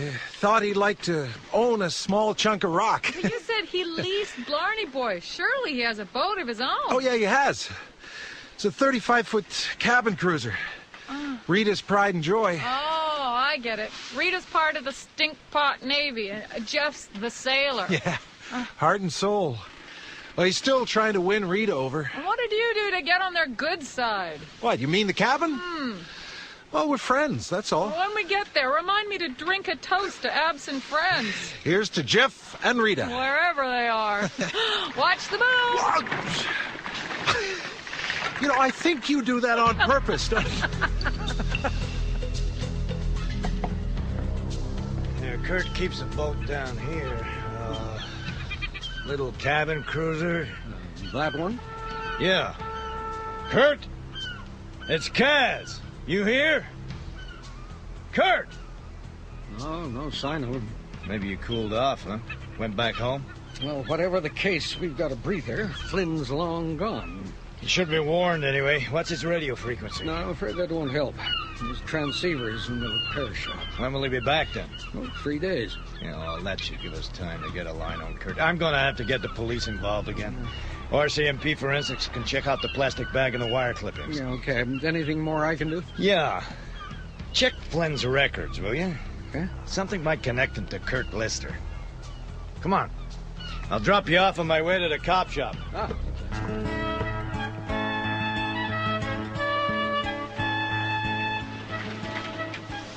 We're making pretty good time. I thought that jet boat would have passed us by now. Yeah, he's been there for hours. Speeding up, slowing down, darting this way, and slipping back. He's probably marking loose logs. What? Well, a boom lost some floaters north of here a couple of days ago. So that's what he's doing? It's just a guess. Anyway, here's where we go our separate ways. Timpson Island's just off the shore. There. Here, help me take down the mainsail. Where's the dock? On the sheltered side. There's a cove beyond the channel. We'll go in under power. Oh, my God! Look up on the headland. Oh, that's not a cabin, it's a log house. Yeah. And it's ours for 3 days. Oh, look how the sun reflects off that big window. The winter colors across the channel, all smoky blues and grays against that orange sunset. Oh, it's gorgeous. Yep, New Year's Eve, Tony Onley style. Oh. Now that we'd reached our destination, both Willie and I were a little apprehensive. Well, it's one thing to say you're going to work things out. It's another thing to get it done. And we'd spent months avoiding this moment. So it wasn't surprising the discussion of our relationship started on a sour note, right after we'd secured the boat. Oh, damn, I thought you had a hold of it. It's just glasses. Oh, but the champagne. Well, the bottle's okay. We'll use the coffee cups. Won't matter. I don't know why I'm so nervous. It's not as if it's our first date. Well, that's true. I hope it doesn't turn out to be our last. Oh, please, promise me we won't fight. Come on. Why should we? the pressure. Well, there's only so much as we put on ourselves. Like James Taylor sings in The Secret of Life, try not to try too hard. Oh, easier said than done. Well, not if we start with something positive. Well, we get on pretty well most of the time. Mm-hmm. We work well together, like the same things. Yep. And the sex is good. Or it used to be. So that's the problem? No, just a symptom. Symptom. It's more than that. Uh-huh. Somehow our relationship stalled. We're becalmed like the ancient mariner, going nowhere. Right. So, what do you want to do? Why is it always the woman who has to say it? Well, it all sounds so manipulative. Marriage, you mean? Hey, relax. I'm not asking. But surely the idea has crossed your mind, hasn't it, Flynn? You know, being a husband and a father? Well, of course. I've thought about it. Well, see, I think that's part of the trouble with the world today. What? Well, tradition dictates that every man and woman has to parent a new generation. Well, haven't we got enough people already? So you don't want to be a parent? I think I'd make a better uncle. Uncle Mikey. That's all you want out of life? I don't believe this. Come on, Willie. Look, your biological clock must have snapped a spring. It's making you crazy. No, Flynn, you're making me crazy. What? Because this has to do with getting on with the rest of my life. I'd hoped you'd want to be a part of it. And baby makes 3. And that thought terrifies you, doesn't it? Being responsible for another life. Oh, just keep everything light and superficial. That way you'll never have to grow up. Oh, that's a cheap shot, and you know it, Willie. I don't fit the Fortune 500 mold, and I never will. So stop trying to turn me into something I'm not, so okay? It's business as usual. What you see is what you get. Well, what's wrong with that? I'm not asking you to change. I care about you regardless of how pushy and opinionated you are. Oh, that's it. This discussion is over. If you want to be a jackass, you can do it on your own time. Hey, Flynn! This is bring your young lady up to the house. I'll help you with the boxes. Who the hell is that? The Timpsons. They're still here. I thought they must have heard us. Hey, is there something wrong, Flynn? It's Willie, I'm afraid. A bit of Mel de Mer. Thank you very much. We'll just get some air and join you shortly. Leave them be, Rita. Fresh air and a walk on old terra firma. That'll do the trick. Yeah. Well, thanks. Great. This is the last time you leave me flying blind, Flynn. Next trip, I want a full itinerary. Now, how does this wretched thing work? This is Michael Flynn. I'm afraid I'm off for a sail across Georgia Strait and beyond. If you want to book the Blarney Boy in the new year, leave a message. Georgia Strait, I see. Come on. Flynn, I picked up the champagne. Oh, and don't forget the coffee. See ya. Come on. Jeff Timpson, Flynn. Just wanted you to know everything's okay at the island. Bullseye. It's an island. Sam, I gotta talk to you. No, just a minute. Wait. Rita and I hope everything works out. We'll be gone by the time you get here, so Happy New Year. Gotcha, Flynn. You're not the only detective around here. You know where he's gone? A guy called Jeff Timpson left a message. He's got an island somewhere. Timpson Island. The guy's a real estate tycoon. He bought the place in the early 80s before the recession. Okay, so what do? Contact him on the radio? We can do that from the hovercraft. Come on. What? The Coast Guard hovercraft? Something's happened. Are Flynn and Willie all right? The police lab took a quick look at the bag we found at Kurt's place. Traces of plastic explosive. Oh, my God, he was making a bomb. They think so. The wires might be part of a timing device. We've got to assume the worst. A patrol car found Kurt's pickup in a side street near the salvage yard. One of the company's jet boats is missing. The jet boat? But he could have caught up to them by now.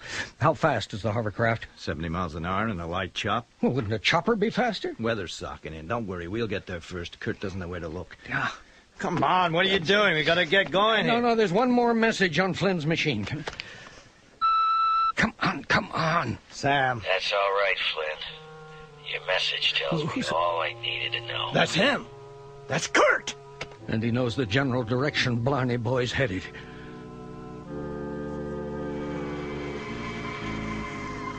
There, this'll settle your stomach, Willie. Old family recipe. You really shouldn't have. At least we could do, following up your holiday. I told you we couldn't trust Jonathan to pick us up. Yeah, well, headstrong boy, our son Jonathan. But he's good with that yacht. Oh, so he might still get back here tonight? No, too stormy. He has more sense than that. Well, I thought I heard something a few minutes ago. It's a wind through the arbutus clump on the lee of the hill. Sounds like a banshee moaning away. I hate it. Close to $1 million I've spent on this place, and she hates it. Especially in the winter. It's bleak and it's dark. There's a wildness in the sea. It scares me to death. Oh, come on, Rita. Lay off the eggnog, will ya? We're trying to make the best of an awkward situation here. Isn't that right, Flynn? Oh, we're happy if you are. Yeah, that's the spirit. Now, there's plenty of room. The guest suite is very private. You won't even know we're around. And Jonathan will have us out of here before noon tomorrow. Well, what if he's out there in the dark right now? You shouldn't have put the radio phone away. He might be trying to reach us. Come on, Rita. Get it now. I want to speak to my son. All right, if you insist. Here, let me help you. No, that's not necessary. Oh, no, it's no problem. Call Sam, Flynn. Tell him what a good time we're having.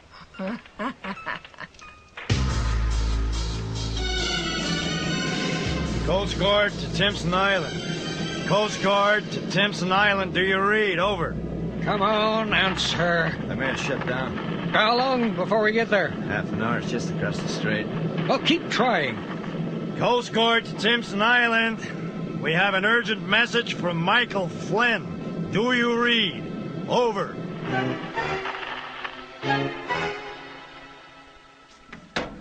There, just stay by the door. The box is on the shelf. You need a hand with the batteries? No, I'll pass them to you. This place is a mess. Don't want you to trip over anything. Ever since we arrived, I'd felt a strange aura of uncertainty around the island. Not just the awkwardness of our situation. That was understandable. But something palpable. Like a discharge of ozone after a lightning storm.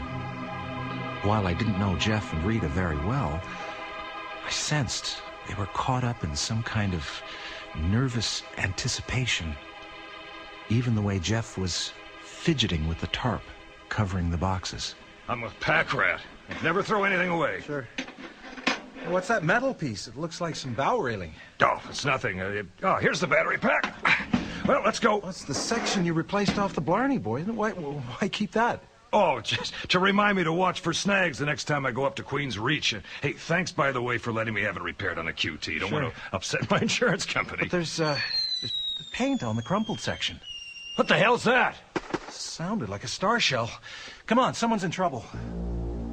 Jeff and I found Rita and Willie huddled under an umbrella outside on the ramp to the dock. The last light from a spent star shell illuminated the area. What's going on? The man we saw in the jet boat. He's down in the dock. He's got a flare pistol. Oh, he's probably drunk. Get back to the house. We're perfect targets here. He's not aiming in this direction. Maybe he's just trying to get our attention. I can see him now. It's him, Jeff. Kurt Lister. Yeah. I'll never forget that face. Help me get her back in the house. It's a delusion. She hasn't been feeling well. Kurt Lister, well, wasn't that the man who lost his 2 children in a boat accident last fall? I was on lookout when we hit. I saw his face. What? She's talking nonsense. She read the story in a newspaper. It's become an obsession. Oh, Flynn, look! Lister's rummaging around in the cockpit on the Blarney Boy. Do something! Wait a second, Jeff. According to that logbook, you spent that whole trip up at Queen's Reach. Yeah, that's right. 100 miles from active pass. Now, let's get out of here. Then if you hit a snag up there, then where did the paint smear come from? You know, on the broken bow railing in your storeroom. What? You mean Jeff did it? Well, I'll give odds that paint matches the color on that poor bastard's boat. Oh, come on. Stop lying, Jeff. We can't protect Jonathan anymore. All right. It was an accident. My son was at the helm that night. I was down below sleeping off a few shots of brandy. Jonathan panicked. He wouldn't turn back. Visibility was bad. We wouldn't have been able to do anything anyway. Oh, damn it, you could have tried. Come on, Flynn. I've got your boat. I'm coming down, Kurt. But you know my name. Good. Come up where I can see you. Oh, don't do it, Flynn. I'm gonna try to calm him down. I'm coming, Kurt. Put the flare pistol away. I'm not armed. A little closer. I could see him better now. A tall, muscular man in storm gear. His reddened, sleepless eyes transfixed me. That's better. I don't need this thing anymore. Your boat ran into me, Flynn. I know. I just found out tonight. What you gonna do about it? The boat was leased. I'm gonna turn the matter over to the police. I'm very sorry about your children. I can still hear my little girl's voices. Daddy, Daddy. It was so dark. I swam for hours, but I couldn't reach them. I'm sorry, man. I really am. You know the worst thing? The worst thing was they were wearing flotation jackets. They didn't die right away. The current threw active past. They didn't have a chance. Try to stay calm. Look, I know you've been through a lot, but we'll get you some help. I'd kill you, but what good would it do? You weren't even there. But I have to do something to stop the voices in my head. What are you doing? Flynn! Get out of here! He's got a bomb! It happened in seconds. Carrying the bomb, Kurt Lister stepped into the cockpit of the Blarney Boy and disappeared below. I felt Willie pulling me towards the ramp leading from the dock. Then everything evaporated in a ball of fire.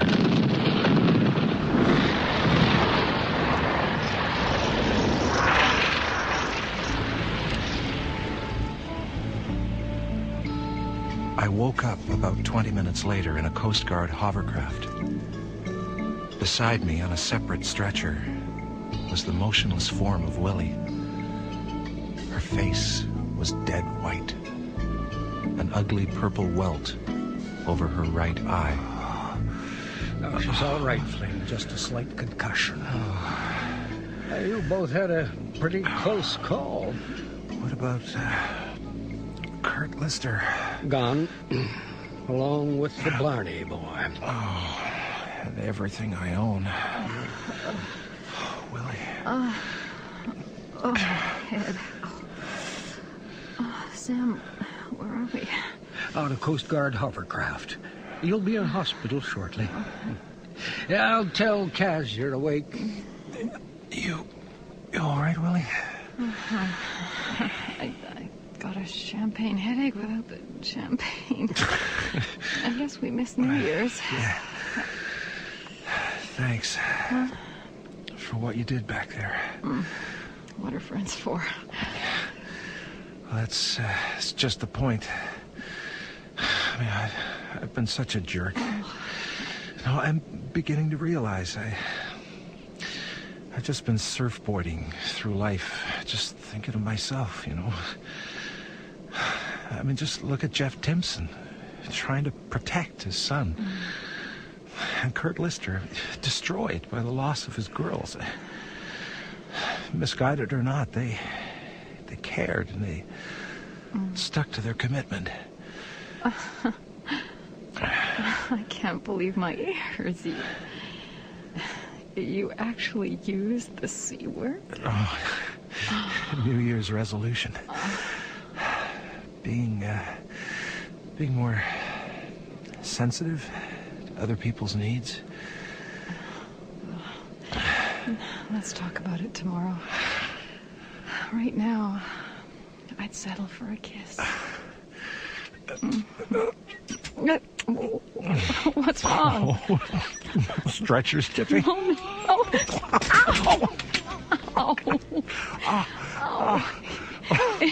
In your case, the C word stands for what? Clumsy? Crazy. Oh, clown. Cute. Oh, cuddly. Comfortable. Curious. Cohabitant. Companionable. Curmudgeon.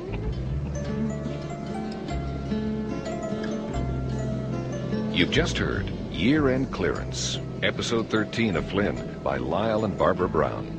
Featured in the cast were Boyd Norman as Flynn, with Colleen Winton as Willie Green, and Robert Clothier as Sam.